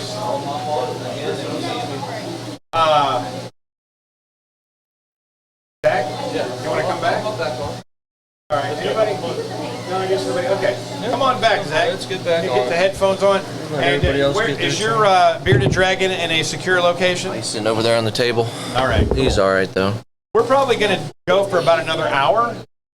So still plenty of time for people to talk about. I don't mind talking about anything reptile related. You know what? Have you seen these YouTube videos where it's the jaguars and the pythons? They're always getting in fights. Oh, like they fight each other? Yeah, jaguars Yeah. gonna. I think that the oh, you know what it is? It's about 50-50 You know winning what? success I'm rate. sorry, I made a mistake. It's jaguars and caimans. You've seen, those right? those ones too. Those And ones most too. of the time, the jaguars win. The caiman, the caiman usually gets eaten. Yeah. Those are fascinating. Have you ever do you follow that Nature is Metal on Instagram? Problem. Nature is Metal. There's all kinds. There's copycats out there. There's Nature is Brutal, Nature is Horrible, and Hardcore Nature. But Nature is Metal is good because they show some pretty graphic stuff, but they present it in sort of an educational way. Educational way, yeah. It won't be like some of the copycats will just be like, "Hey, follow our other Instagram page for more gross, horrible stuff." But Nature's Metal is more educational. They'll put like a 2 or 3 or 4 paragraphs explaining what's going on in the video and helping the viewer understand. I'm a big nerd for that too. You know, anything educational. My wife can't stand it. I'll put on Nat Geo and watch it for hours and hours and hours. Oh my God! Like, can we put something? Oh, I totally could too. Jeopardy's totally on. That's when cool I was too, a kid, this is going to age me a bit. When I was a kid, I used to watch Mutual of Omaha's Wild Kingdom. Remember? You remember? And also Marty Stauffer's Wild America. Oh, Wild America. Oh man, you can watch all this. All this stuff is on YouTube. Oh yeah. I used to watch Grizzly Adams, and not to name drop, but I have actually met Dan Haggerty, the guy who played Grizzly Adams. He was at a convention, some sort of wildlife convention over in Virginia Beach. It was the time that I almost got hit by a car. About the closest I ever came to get, because I ran out to my vehicle because he signed an autographed picture. And he told me a story. Sounds like you were fangirling real hard.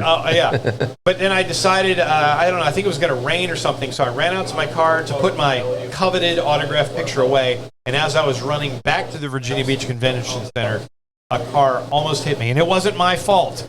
It was a crosswalk. Never is. There was a crosswalk, and the cars were supposed to be going like 5 miles an hour. That's what I relate. When I think of meeting Grizzly Adams, I think that was the time I almost got hit by a car. But super nice guy. Be careful walking out of here later on then. Right, exactly. He passed away a couple of years ago. Yeah, nice guy, really nice guy. Are you old enough to remember Grizzly Adams? I do remember Grizzly Adams, yes. Yeah. I'm only 32. So. And I guess what would be the equivalent now would be like, let's see, there's Snoop Dogg narrating meerkats. He's like, man, what is that, a mongoose? Oh man, those are hilarious. You ever see the one where Snoop Dogg was talking about the equestrians, and they were talking about equestrians? Yeah, where they were riding the horses around the barrels and stuff. I didn't see that one. No, what did he? I think he was doing it with Kevin Hart, and it was like an Olympic one. Yeah, and he was like, this is called like equestrian or something like that. And Kevin Hart was, how do you know that? Believe it or not, you know Snoop Dogg. He has a genius level IQ. Is that right? Yeah, that's what they say. Is genius level IQ. He's a pretty smart guy. Yeah. I would love to meet him sometime. I listen to him when he's on the different podcasts. I think we all have a list of people that we would like to meet. Him and Martha Stewart together are probably, you couldn't stop laughing with them too. Yeah. My wife and I were in New York once, and we were going to my 5th taping of the David Letterman show. I'd been to, and we had a choice of one show or another. They wouldn't tell us who was going to be the guest. Mm-hmm. They said, you pick one of these shows and we'll get you tickets to it. And we ended up picking the show blindly that had Drew Barrymore was like the number one. She was the guest. Had we picked the other, it was just a blind.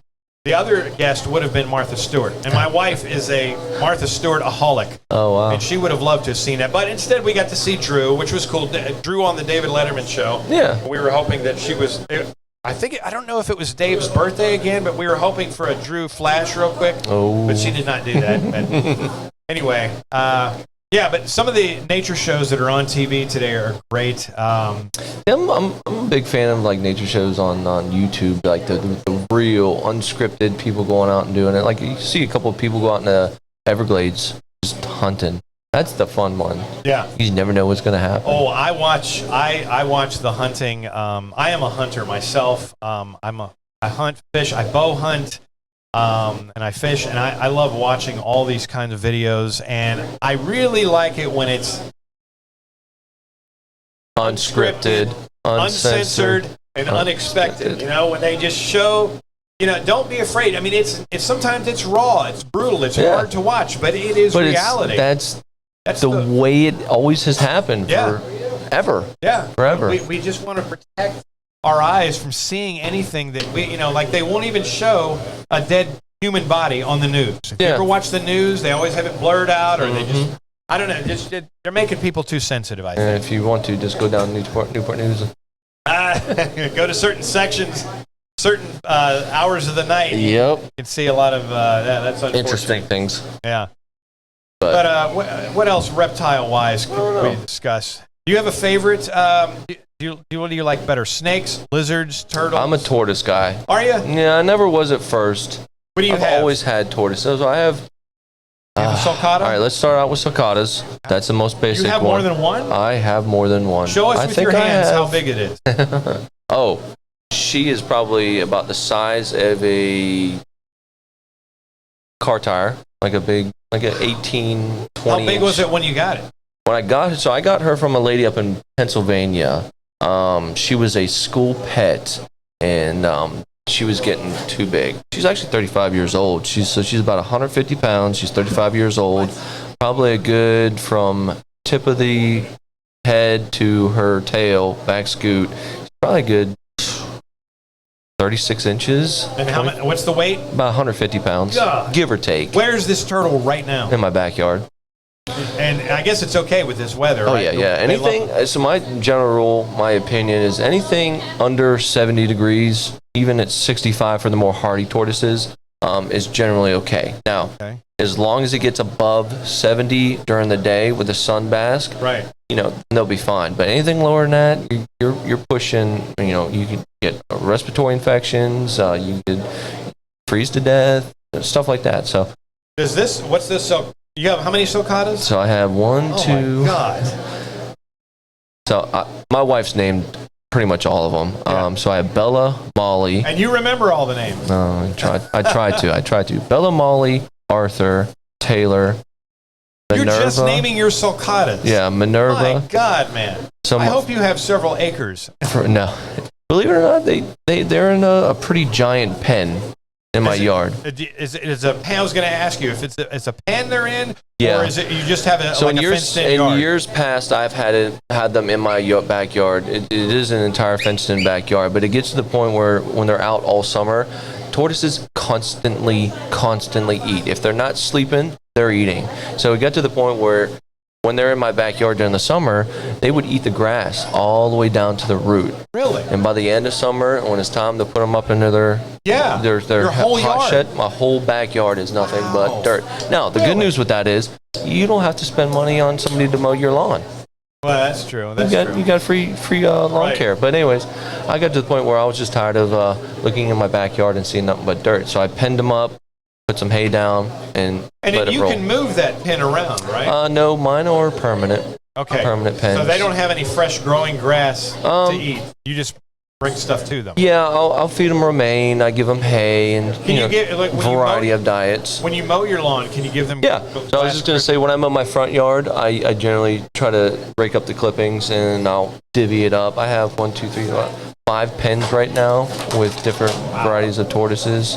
You got to be careful, and this can affect all kinds of wildlife and pets when they do like the mosquito spraying and stuff in the neighborhood. Yeah, oh yeah. Especially I haven't for seen bees. that in a while though. Yeah, I haven't either, but I would be wary of it. Yeah. It's like you wouldn't want to go out in the middle of even with this smoke coming down from Canada, you got to be mindful of that because I mean, as much as they're you don't want. Oh, sure. Okay. Yeah, even with the smoke coming down from Canada, you don't want to be outside in that. So what makes you think that they can? And they could have some sensitive lungs too. So where do you put all these sulcatas in the winter? So I have a big giant heated shed. Okay. But in future plans, obviously everybody has future plans. I tend to build a giant, I would call it a reptile facility in my backyard. It's going to be 20 by 40.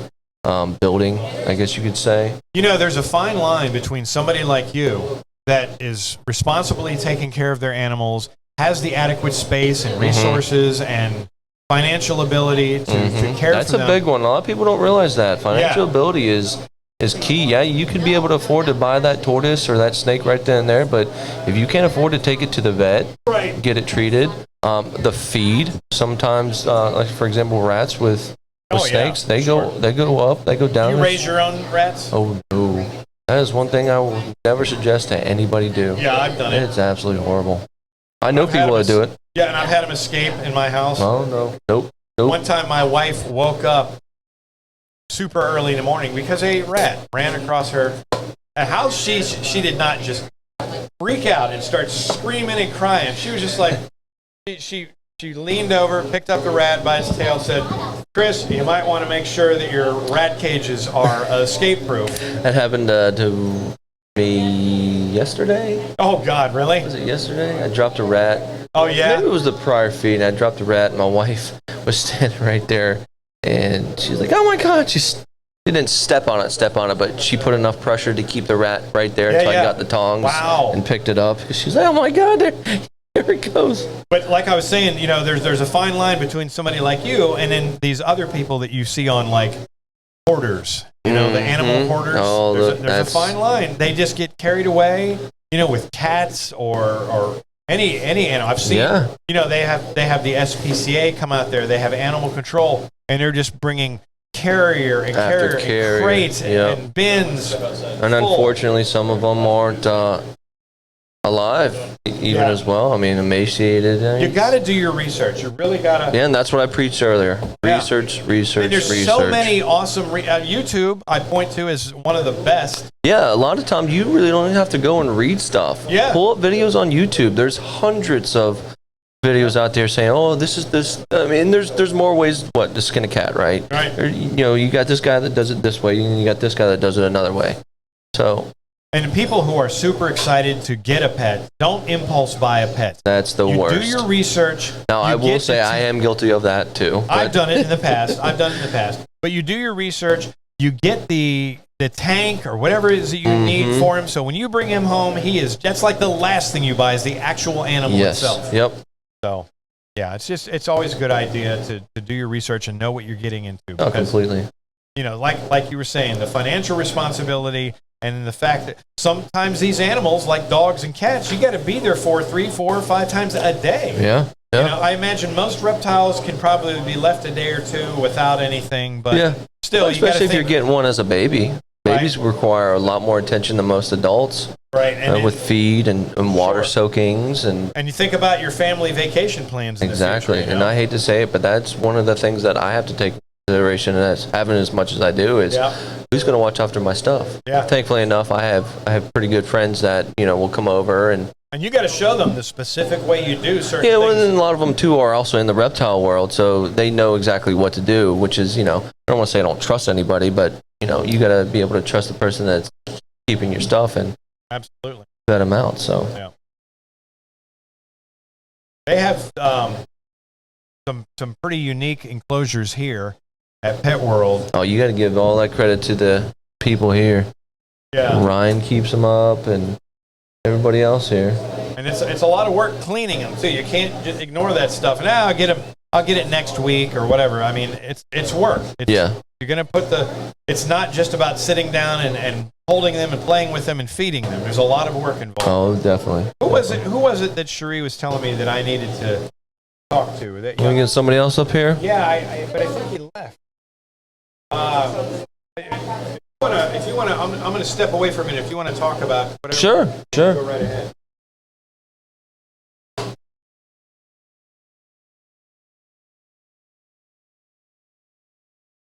I ain't got nothing to talk about right now. I'm more of a conversationalist with people. Can't talk to myself. It makes myself feel crazy. Oh, my leopard tortoise. You want to bring him over? I'll put him in the camera. This is one of my leopard tortoises. Thank you very much. Show off a leopard tortoise real quick. My little leopard. Yeah, we're getting ready to have somebody else come up here. Oh, this is my little leopard tortoise. This is one of the herd, as I would call it. Yeah.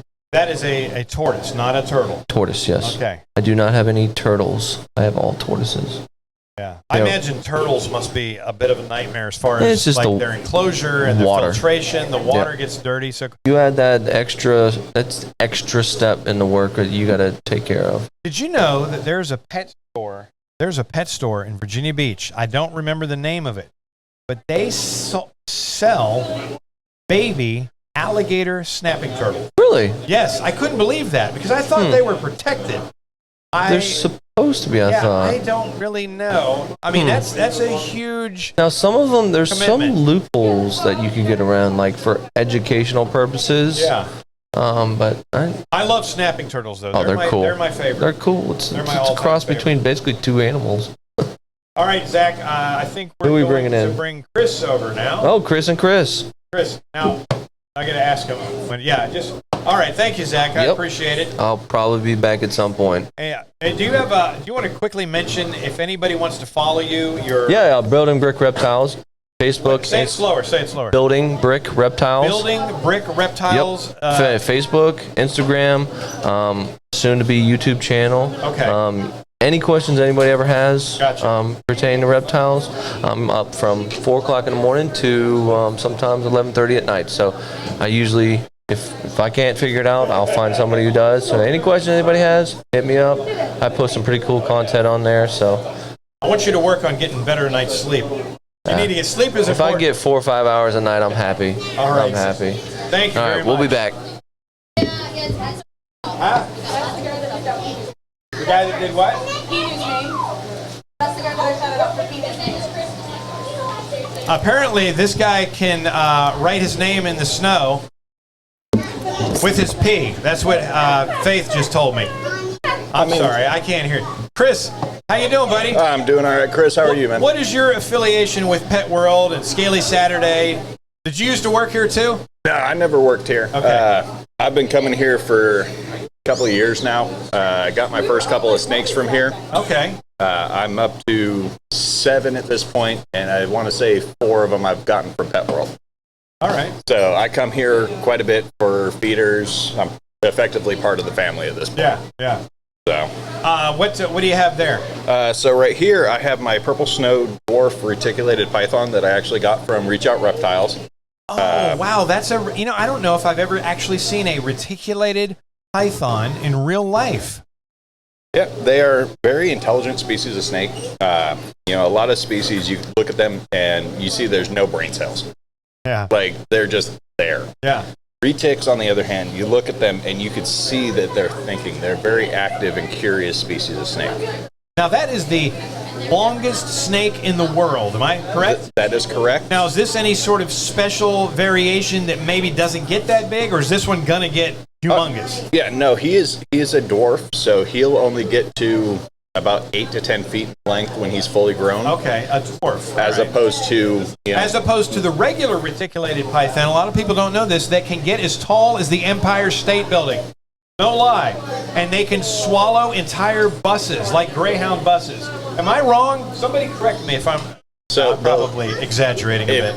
A little bit. I believe the record, if I remember correctly, for the longest retic is about 33 feet. Wow, that's huge. Now, what's funny when they say these different records of these largest animals, that's just that has been recorded within recent time periods. Some of them are seen, spotted, never able to be captured photograph-wise, never be able to active. So there could be bigger ones out there. This is entirely true, yeah. The megalodon of snakes. Well, not quite the Titanoboa. Oh, right, that's right. Oh, man, I forgot all about that. Now, how big do those get when they're full grown? The Titanoboa, I believe the longest fossil that have been found is about 60 to 70 feet. Oh. Do me a favor, folks. Google image Titanoboa. Titanoboa. You got to see. They have a recreation of one. I assume they're extinct, so it's probably recreated. It's not like taxidermied, right? I mean, we believe it's extinct, but they're also they were found in the Amazon. So. Right. They do aerial views. They have these helicopters or low-flying planes that go over, and sometimes they report seeing snakes down there that are ridiculously, sometimes you got to wonder if it's a prank or not, but it's amazing. Oh, absolutely. So what is that one eating right now? So right now he's on small rats. And do you do frozen thawed or? I do frozen thawed on all of my snakes, yeah. Okay, and does he have a pretty good appetite? Oh, yeah. The best thing about retics is they're also very food motivated, so you really don't have to worry about them ever missing a meal. Out of my 7 that I have, he's the only one that I have hook trained. So when I open his enclosure, I have a snake hook that I'll touch him on the head, because if I don't, he will come straight up to try to get food, whether there's food or not. Oh, I gotcha. Do you have them in those drawers that I see? No, none of mine are in racks. They're all in enclosures. Yeah. They're all in front opening enclosures. I guess if you're into breeding, the rack system is the smart way to go. But if you want a beautiful display and you want to be able to look at your snakes and enjoy them and have your friends come over and see them, oh yeah, you know, and you're creating more of a natural habitat instead of. I mean, I understand the practicality of it if you're dealing with large numbers of snakes, but I want to be able to sit back and, you know, smoke my stogie and just enjoy my snakes and just look at them, you know? Oh yeah, absolutely. Yeah, that's cool. You said you had a total of 7 snakes right now. Do you have anything besides snakes? I have 3 cats and a dog, and then partial custody with Faith over her lychee Pinu. Oh, yeah, partial custody? Yeah. Yeah, that's cool, man. Reticulated python. Mm-hmm. What other kind of snakes do you have? I got 3 ball pythons. I have a corn snake. I have a boa constrictor, and I also have a blood python. Oh, I've seen. So those blood pythons can be a little aggressive, can't they? So they can. The way I see it, they have a very similar reputation as, say, like a pit bull does. You know, pit bulls have that, you know, typical. So it's all in how they're raised and handled and all that. Exactly. Mine that I have, I've had her since she was only a couple of months old. You got her here? Yep. She was my first snake. I got her right here. With her, I could sit there. I could put her nose directly up to mine, and she'll just sit there for 5 minutes. Like, no problems. And the ball pythons that you have, are they just common, or are they extremely exotic? Or I mean, I wouldn't go so far as to say they're super exotic. I have an ivory, which is an all-white one, not albino. I have a low-expression Mojave, so he's a little bit more brown-scaled as opposed to blacks. And then I have a nuclear spider, which I know a lot of people are, you know, it's hit or miss with spiders. Did you say, what kind of spider? It's a nuclear spider. It's a combination between butter and fire. Wait a minute, are these color variations of the snake? So you don't have an actual spider? No, I don't have any right now. My girlfriend wouldn't let me. Yeah, they have tarantulas here. I know. My girlfriend's an arachnophobe, so she very firmly put her little ass foot down. Yeah. Yeah, that's so. You said the white one you have is not an albino. Yes. So what color are his eyes? She's got regular black eyes. Black eyes. Just like any other ball python. That must be beautiful. Oh yeah. Have you ever seen the indigo snakes? Oh yeah. Man, those are the coolest. Yep, and they're also highly endangered too, which is why they're protected. I know, but some people I've seen on YouTube have them as pets. Mm-hmm. But maybe you have to have a special. It depends on where you're at. Right. What state you're in? Yep. Different states have different laws, just like with any other species of snake. Like with him, I could never move down to Florida. Right. Because even though he's a smaller variant, because he's a reticulated python, it's banned in the state of Florida. Gotcha. So. That's fascinating. And do you have, you said you had, they're in aquariums? They're front opening enclosures. Okay, yeah, I know what you're talking about. Where do you get those enclosures? I mean, you can get them just about anywhere. You can get them from, you know, like here at Pet World, Petco, PetSmart. You know, sometimes it just depends on what they have available. And do you have them stacked on top of one another? No, I actually have built a set of shelves for them. Okay. There's one set that holds 6 of them in one shelf. Well, not one shelf, but one set of shelves. 2 per shelf. I mean, none of your snakes are together, right? No, I don't co-hab any of mine. And you, are you interested in breeding? Oh yeah, I plan on breeding. I'm hoping to actually try my hand this year. Okay. So, just gotta wait and see. Yeah, there's all kinds of great YouTube videos on that. I imagine you're subscribed to. Oh yeah, I've got a bunch of different people that I follow. You know, shout out to Reach Out Reptiles. Yeah, tell us a little bit about Reach Out Reptiles. So Reach Out Reptiles is based up around Pittsburgh. The owner, Garrett Hartle, is an amazing guy. That's where I got him from. I actually drove all the way up there just to get him. Garrett gave me a private tour of his facility. Like, just absolutely amazing guy. He specializes in dwarf and super dwarf reticulated pythons. Did you say super dwarf? Mm-hmm. So these are ones that get not even smaller. So the dwarf and super dwarf, it's based on locality because there's an island chain off of Indonesia, and the smallest one is smaller than Central Park up in New York. Okay. And oh wow. Yeah, and so some of the populations on these islands have evolved into more or less a subspecies that don't get as big, and so depending on which island they're from, kind of gives you an idea of how big they'll get. Like the biggest of the dwarf populations gets to about 14, 15 feet for a max length, but the smallest one, the one that's about half the size of Central Park, only gets to about the size of a ball python. So 5 foot. And how big did you say that one was going to get? With his genetics, he'll get to right about 8 to 10 feet. Okay. Because that's manageable. Yeah, he's a little over 50% dwarf. Okay. So, but yeah, I went up to Pittsburgh. I actually got to tour the facility, meet Garrett, and one thing I could say is Garrett on screen is the same as he is off screen. Very chill guy, very cool. And does he have a YouTube channel? Oh yeah, you can find him at Reach Out Reptiles. Okay. Yep. Yeah, check that out. Reach Out Reptiles. Okay. Well, is there anything else you want to? I mean, all I could say is if it wasn't for these animals, honestly, I might not even be here. They've done a lot for me and my mental health. Yeah. I've had some struggles over the years, and even just holding one of these guys, just helps bring me back. Yeah, that's fascinating. That's really cool that it can do that. Oh yeah, it's a very therapeutic animal. Yeah. Just the way they move, the way their muscles press against you as they're moving when you're holding them. Yeah.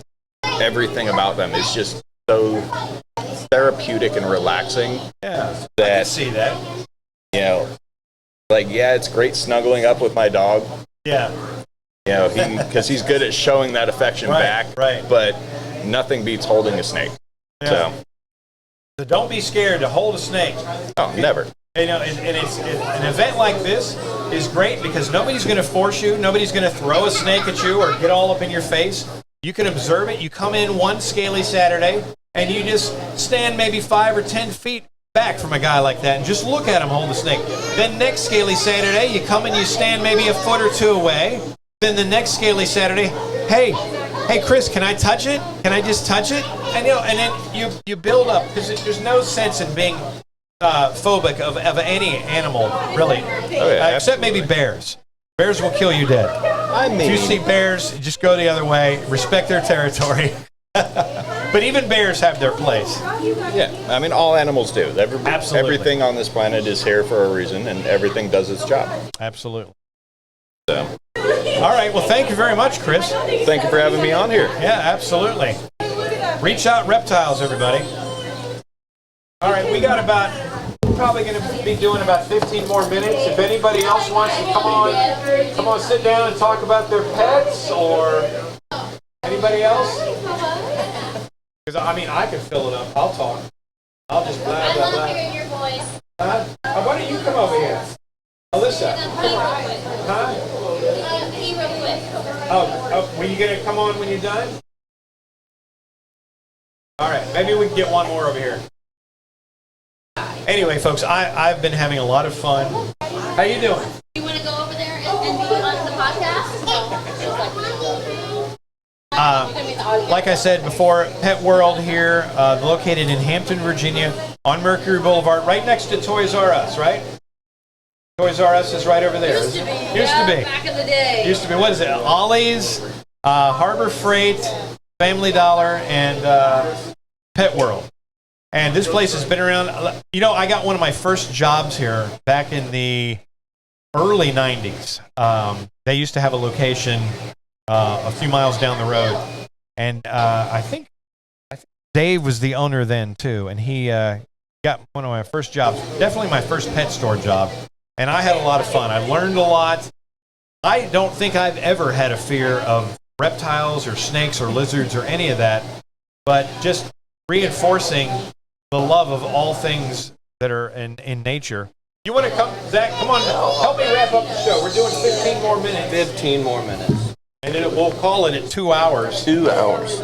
2-hour podcast. I'm back. The Clover Street Podcast. Follow us on Spotify. Just search for You guys can hear this episode on Spotify. Just search for the Clover Street Podcast. You're also going to do some reels and stuff too, right? Yeah, oh yeah, for sure. I'll put those on the different, the Facebook and the Instagram, maybe. And I do believe TikTok. Cherie's going to share it on Pet World page. I'm going to share it. Absolutely. So share. let's get the word out for everybody.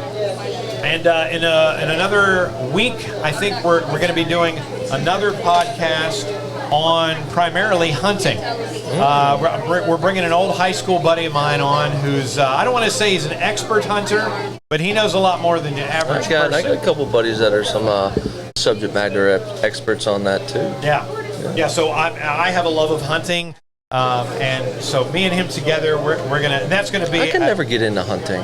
No, why is that? I don't know. Again, I'm an animal lover, and don't get me wrong. Yeah. I do love me a good backstrap. Yeah. But I just let everybody else do the work for me. I understand that. It's just like somebody, one of your buddies that has a boat. You like going out on a boat, but you don't ever want to own one. I would love to own a boat, but they say the 2 greatest days in a boat owner You buy one and you sell one. The day you sell it. Yep, exactly. Boat, bust out another 1,000. But so Pet World has been a great local mom and pop, I guess you could call it, pet store. There's always helpful people here, and always a great variety. Helpful customers too. Oh yeah, absolutely. Especially on a day like today with so many people here. But it's funny. You go into some of the big box. I don't want to say any names, but some of the big box corporate box stores, pet stores, and if they have a sick animal, they'll just throw it away. Yeah, which is a shame. Bearded dragons and stuff, or You've seen some of the videos that some people posted. They'll do the dumpster diving in some of those stores, and they'll go out there and they'll find. Big fan of dumpster diving, by the way. Me too. Technically, it's illegal in the state of Virginia. You do that, dumpster diving. But hey, look, I'm practicing my civil disobedience. There's great stuff. They gotta catch you first, right? Right, exactly. And then if they do, you just say, I'm moving. I'm looking for boxes. Yeah, I didn't know. I had no idea. They say ask for forgiveness later. But you can tell a lot if you go into any pet store and go to their goldfish feeder tank. And the condition of that, if you can barely see those fish in here because it's so cloudy and dirty, and there's floaty, dead goldfish in there, yeah, exactly. Walk away. Yeah. But there's so many helpful, and the combination with a local mom and pop pet store like this with knowledgeable employees and YouTube and just the internet in general, there's no excuse for you to really not know what you're doing. Yeah. And just don't be lazy about it. Do the research. Yes, exactly. And keep preaching that. Yep. Pretty good turnout today. Yeah, I think. And it's going to be going till 5, right? I believe 4 or 5. Yeah. I got to pack all this stuff up, and you're not envy on that. Yeah. So, what are you going to talk about in your YouTube channel? I don't know. I'm going to try to do a day-to-day type of deal. How to take care of your animals. I like to travel a lot, so I might go and tour other pet stores around. Like Florida. I'm from Pennsylvania. Are you? My family's from Pittsburgh. Yeah. I'm from Johnstown. Are you a Steelers fan? 100% through and through. I also have another page on Facebook, The Naked Steeler. I go to Steeler games basically shirtless, all painted up. Really? Yeah, you Google my name, Zach Brickner. You're one of those guys, huh? Yeah. Zach what? Brickner. Okay. You'll find all kinds of write-ups in Pittsburgh about me. Have you done any streaking, though? No. Streaking used to be a big thing back in the 70s. Oh, yeah. But if you go streaking now, they'll not only get you for streaking, but they'll charge you. You'll have to be a sex offender. Sex offender, yeah. I'll get you now for urinating in public like that, too. Yeah. But yeah, it's just too cold up there for me to do that. I've been to a handful of Steelers games. I was lucky enough one time, I think this might have been before they moved to the stadium they're in now, Heinz It's still Field. Heinz Yes, Field. I'm still calling it Heinz Field. It's still Heinz Field. But Three Rivers Stadium. Yeah, Three River. I went there for a couple of games. One of the games I went to, we had luxury box seats. Ooh. There's a steamship or some sort of touring ship that goes around the river, the three rivers, Yep. and we knew the people that owned one of those or something. Oh. And we got the luxury seats, and it was cold. It was winter, but we were heated. Oh, you're heated lucky. seats, a buffet of food behind us, drinks, anything you wanted. See, but you're not getting the full atmosphere. I got the full enjoyment. I will not ever was do a box fantastic. seat. Oh. I'd rather be with my fellow fans going crazy. Well, yeah, especially you painting yourself. Yep. You're Well, one of the coldest I've ever done was a -8 game. God, and you had no shirt on. No shirt on. Yep. Man, that's hardcore. It's- I've never been to a Pirates game. I've always wanted to go, and I've never been They're to doing a. very well this year, by the Penguins. way. Yeah, they are. I know. We're long overdue for us. Yes, doing it is. Yeah. It is. They had a good comeback the other day too. But I've always wanted to go. I'm going to tell. I know this is not really related. Yeah, we're a little off topic, That's fine. but that's We have- okay. We have 10 minutes left, and I have one final story I want to share, and this has to do with me going to my first ever Major League Baseball game and why I not only love the Pirates, but I also love the Yankees. And I'm going to tell you my story on how I became a Yankees fan. Picture it. New York City, 2001, October, the World Series.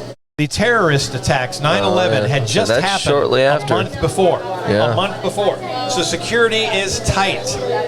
Me, being foolish as I am, with maybe $50 in my pocket, thought, oh, you know what? I'll go down to the stadium and see if I can buy some tickets from a scalper. Yep. I found out later that it was completely sold out. It's Game 5 of the World Series.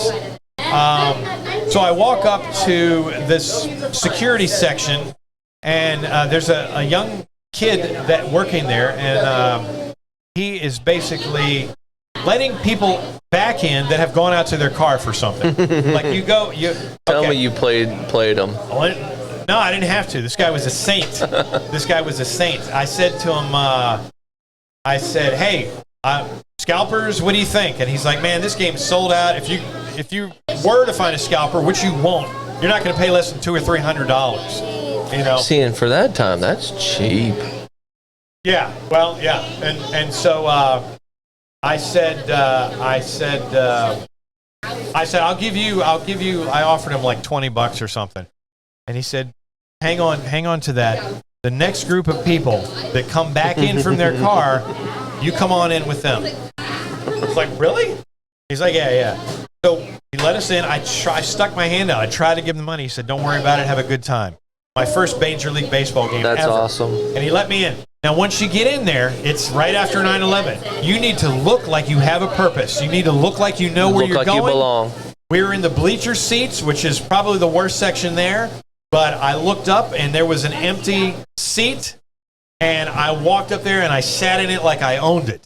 Fortunately, nobody ever showed up. Oh, I was you got able lucky. to enjoy the rest of the game. I even went down and got my photograph with a New York City policeman that was just standing there sort of watching all the seats and everything, you know.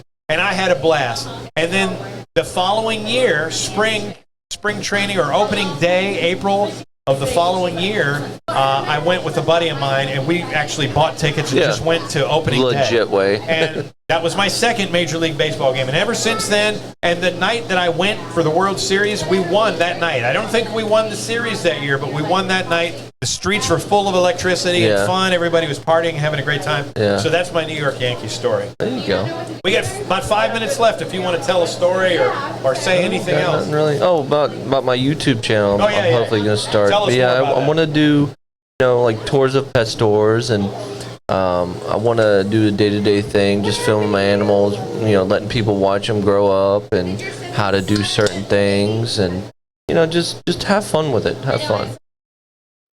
I got a friend who'll be here in just a little bit. That's good. So you're actually going to, it's not just going to be a stationary thing like this where you're just sitting and talking. You're going to actually be showing. Yeah. What really helps with that, I find, is that if you maybe have your wife do the filming. Exactly, yeah. And then you're the central figure, because when I'm watching somebody, I don't like that first person perspective. I want to see the person in the camera doing what they're explaining. Yep, exactly. So, yep. yeah, Yep. set That's that what up. I want to do. There's a bunch of YouTubers out there that that's going to be doing that are doing the same thing, are very popular. And you don't want to say you're stealing their ideas, but they have a format that they follow, and I'm going to follow the same format. And, You can it's put just your different. own unique. Oh, I have my personality, and they'll have their personality. Absolutely. And a lot of people probably that are going to watch this probably watch a lot of those YouTubers, Brian Barczyk, Tyler Nolan, them popular I know guys. Brian Barczyk. I've Yeah. heard of him. Yep. He's a reptile guy, right? Yeah, he's up in Michigan. He's got a ponytail? Yes. Yes. Unfortunately, he has cancer right now, so he's in the process of fighting that. Yeah, it's very unfortunate for him. And Clint's reptiles. I like yeah, him. Clint's. Yeah, he's like he's the pretty Mr. cool. Rogers of the reptile world. Yep. You actually go down to Daytona when they have the Daytona show, the International Breeder Expo down in Daytona. A lot of them guys go down there, and believe it or not, you could meet a bunch of them guys down there, like Kemp Kennan. He does the tortoises and stuff like that. He was down there last year. Tyler Nolan was there, so. There's another one called Snake something. It's a blonde girl with glasses. Oh, Can't think of her name, but Yeah. she's also super friendly, upbeat. She does unboxing videos when she orders reptiles and stuff. Yep. That's always fun. And then there's that young kid, Herb Life or something. It's some young light-skinned kid who's got crazy wavy hair, and he does tons of unboxing videos. No, I haven't seen that one. I can't think of his name, but yeah, there's a bunch of and you if you watch these, you develop a relationship almost with these YouTube channels. You get to know their personalities, and you can't miss an episode. It's great. I'm hoping to be that guy someday. With this. same with me. Same with me. And I'm all about building up people as well. As much as you build me up, I'll help build you up, and we'll You're go going to from there. stick to reptiles, though, right? Yeah, I'll probably stick to reptiles and do that route. But you may venture out, every once in a while and do like an enclosure build. Not specifically based off on animals, but maybe carpenter work for reptile enclosure or something. Yeah, that's smart. Yeah. Yeah, I'm looking to. We're having, like I said, in a week or so, we're going to have one based on hunting. Yeah. And then I'm looking for a fitness expert or a nutritionist to come on. That's not me. And talk about that. And I'm just all over the place. I like comedians, actors, musicians. I'm all over the place. Yeah, As long as anybody. you have an interesting story to tell, and I happen to find you interesting, then you're welcome to come on the show. Definitely. And if you ever need help from me, I'm always available. Absolutely. Well, not always available, but You're good. You've saved me a couple of times for some dead. I haven't had really any dead time here. Yeah. We filled this podcast up. I tell you, when Cherie told me about this, I was super excited. So Yeah. I was totally game from the second. She actually told me about this months ago. It was just getting it planned and set in motion. Yeah, So. yeah. I had mentioned this to her quite some time ago, but I really wasn't ready. I didn't have everything together. Sometimes it happens, Yeah. Just gotta let the Legos fall into place. Yep, absolutely. So. All right, I think we're going to go ahead and conclude. I want to thank everyone for coming out today to Scaley Saturday. Just a reminder that we do this every first Saturday of the month. Come rain, come shine. It takes a whole lot to cancel Scaley Saturday. I don't know of a Scaley Saturday that's ever been canceled. I don't think it's happened. No. I'd like 4 to years thank- worth. Oh, yeah, COVID, we went online. Huh? Yeah. 4 What? years worth of For scale. COVID, we went online. Yeah, that's right. We still had it, yeah. I think I even made a video for that. Yep, we did. So I'd like to a special thank you to Cherie, who's the general manager here at Pet World, for having us, and another shout out to Dave, the owner of Pet World. I know he likes to stay behind the camera, but if it wasn't for him, none of this would be possible. Yes. Zach, Thank you, sir. I'm Chris Kepix. Thank you again for watching and listening to the Clover Street podcast. And real quick, if you need a DJ for your wedding or special event, go to Digital DJs of Hampton Roads. That's ddjhr.com. I'm also a wedding and party DJ. Thank you very much, folks. Thank you. All right, good show. Thank you. Good show.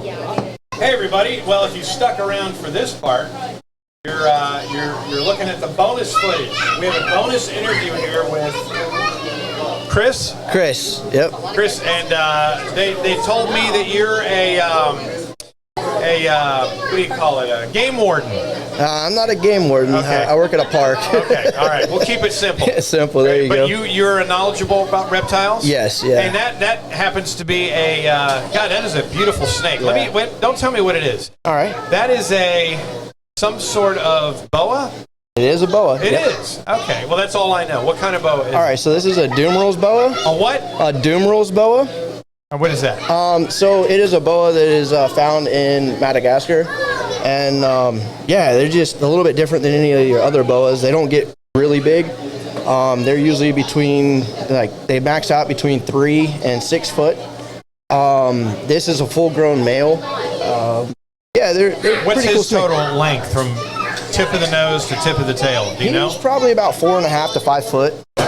He's pretty much full grown, you said? Yeah, pretty much full grown. What's so great about these snakes is they're not very aggressive. They're usually really, really laid back. I don't want to use the word aggressive. It's more defensive, but these snakes are not defensive at all. They're like the ball python in the boa world, really. Real chill snake. How long have you had that one? I've had this one for probably about 6 or 7 years now. Oh, wow. Yep. How big was he when you first got him? Oh, he was just as big. He's been this size since I got him. He was actually a little bit overweight, and we've got him to lose a little bit, and he looks pretty good now. With an animal that's fed like snakes, that's pretty simple to control, right? Yeah, I mean, with boas, you're looking for what they call the bread loaf. You're looking for this little, it's like a bread shape.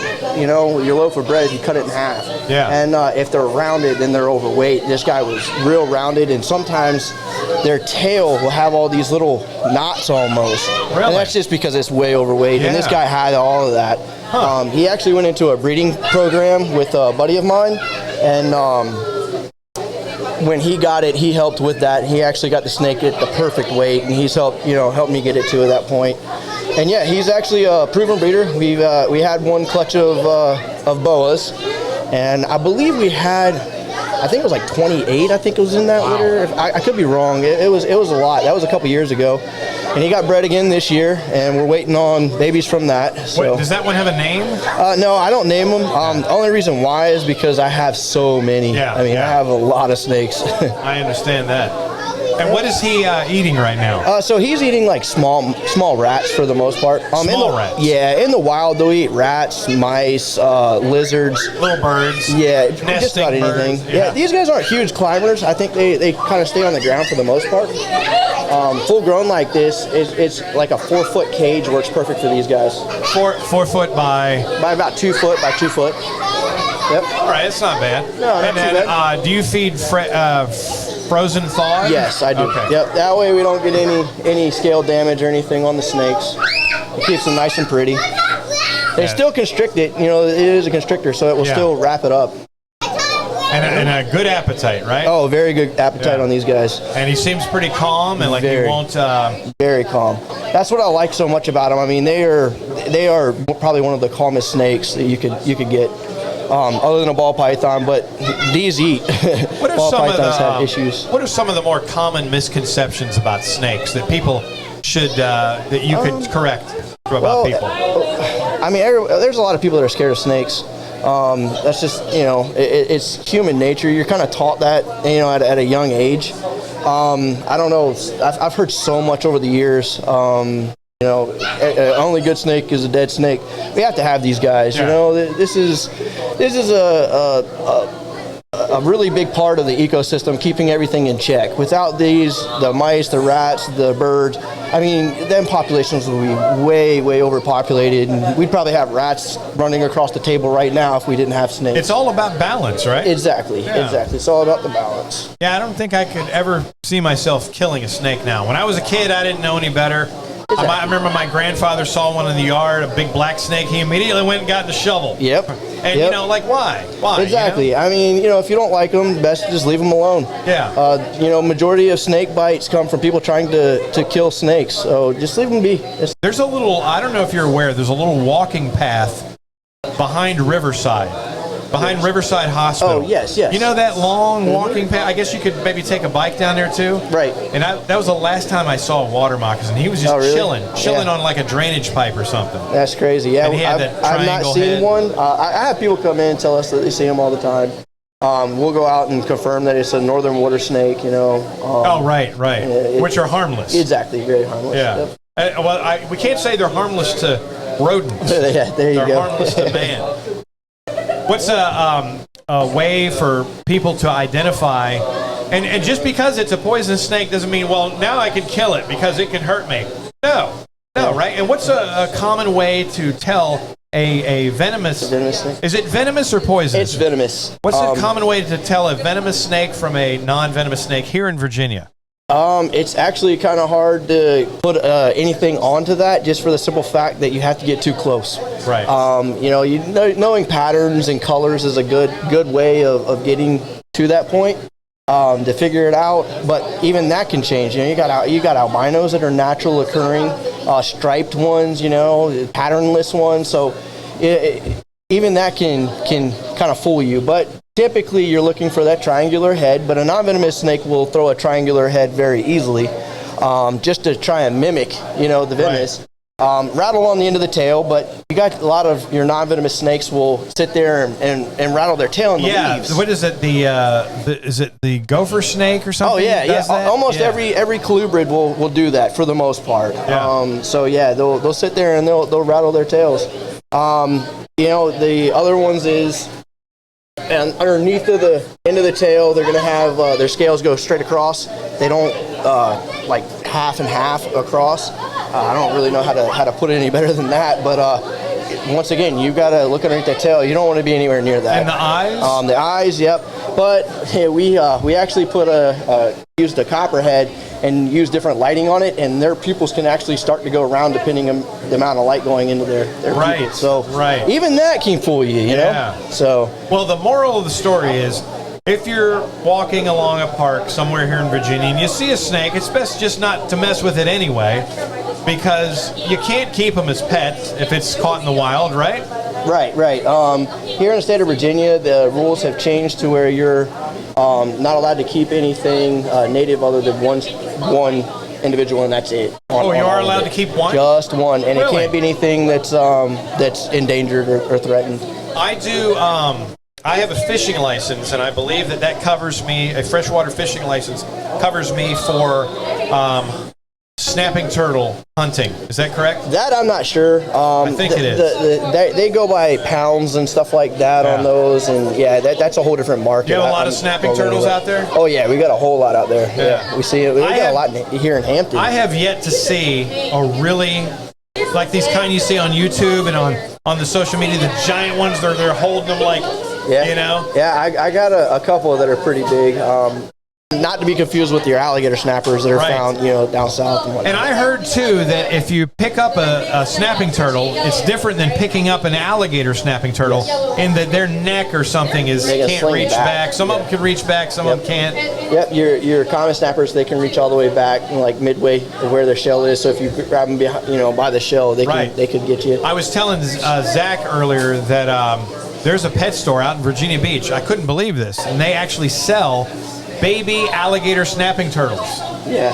Is that normal? I always thought they were like protected or. There is a 4-inch rule on turtles in the state of Virginia. Well, they have to be at least 4 inches. They have to be at least 4 inches. And then you could sell them as pets. I believe so. Yeah. It kind of depends, I think, on the species also. And where they originated from. Exactly. Yeah. Yep. That's interesting. Well, that's cool. And what other pets do you have at home besides snakes? I have 3 dogs. I have a couple of frogs. I got tarantulas. Let me guess, White's tree frogs. No. What do you have? I actually have fire-bellied toads is what they are. Really? Yeah. Huh. I call it my frog tank because it was a dart frog tank. I had bumblebee dart frogs in it, and they got old, and passed, so I ended up turning it into a fire-bellied. What do you feed those frogs? They get pretty much just crickets, dusted crickets. Oh, okay. Yeah. That's good. Yeah, I just can't. I've kept crickets in my house before, and I just come here and get them. I try not to keep them. Because they make so much noise, and if they escape, you're never going to hear the end of it. And, Well, that's pretty fascinating. Any other tips or information you want to share before we close? No, I think we're good. Okay. We appreciate you coming in, Chris. No problem. Thank you. Thank you for having us. Yes, absolutely. Until next time. See you guys. All right. Thanks, everybody.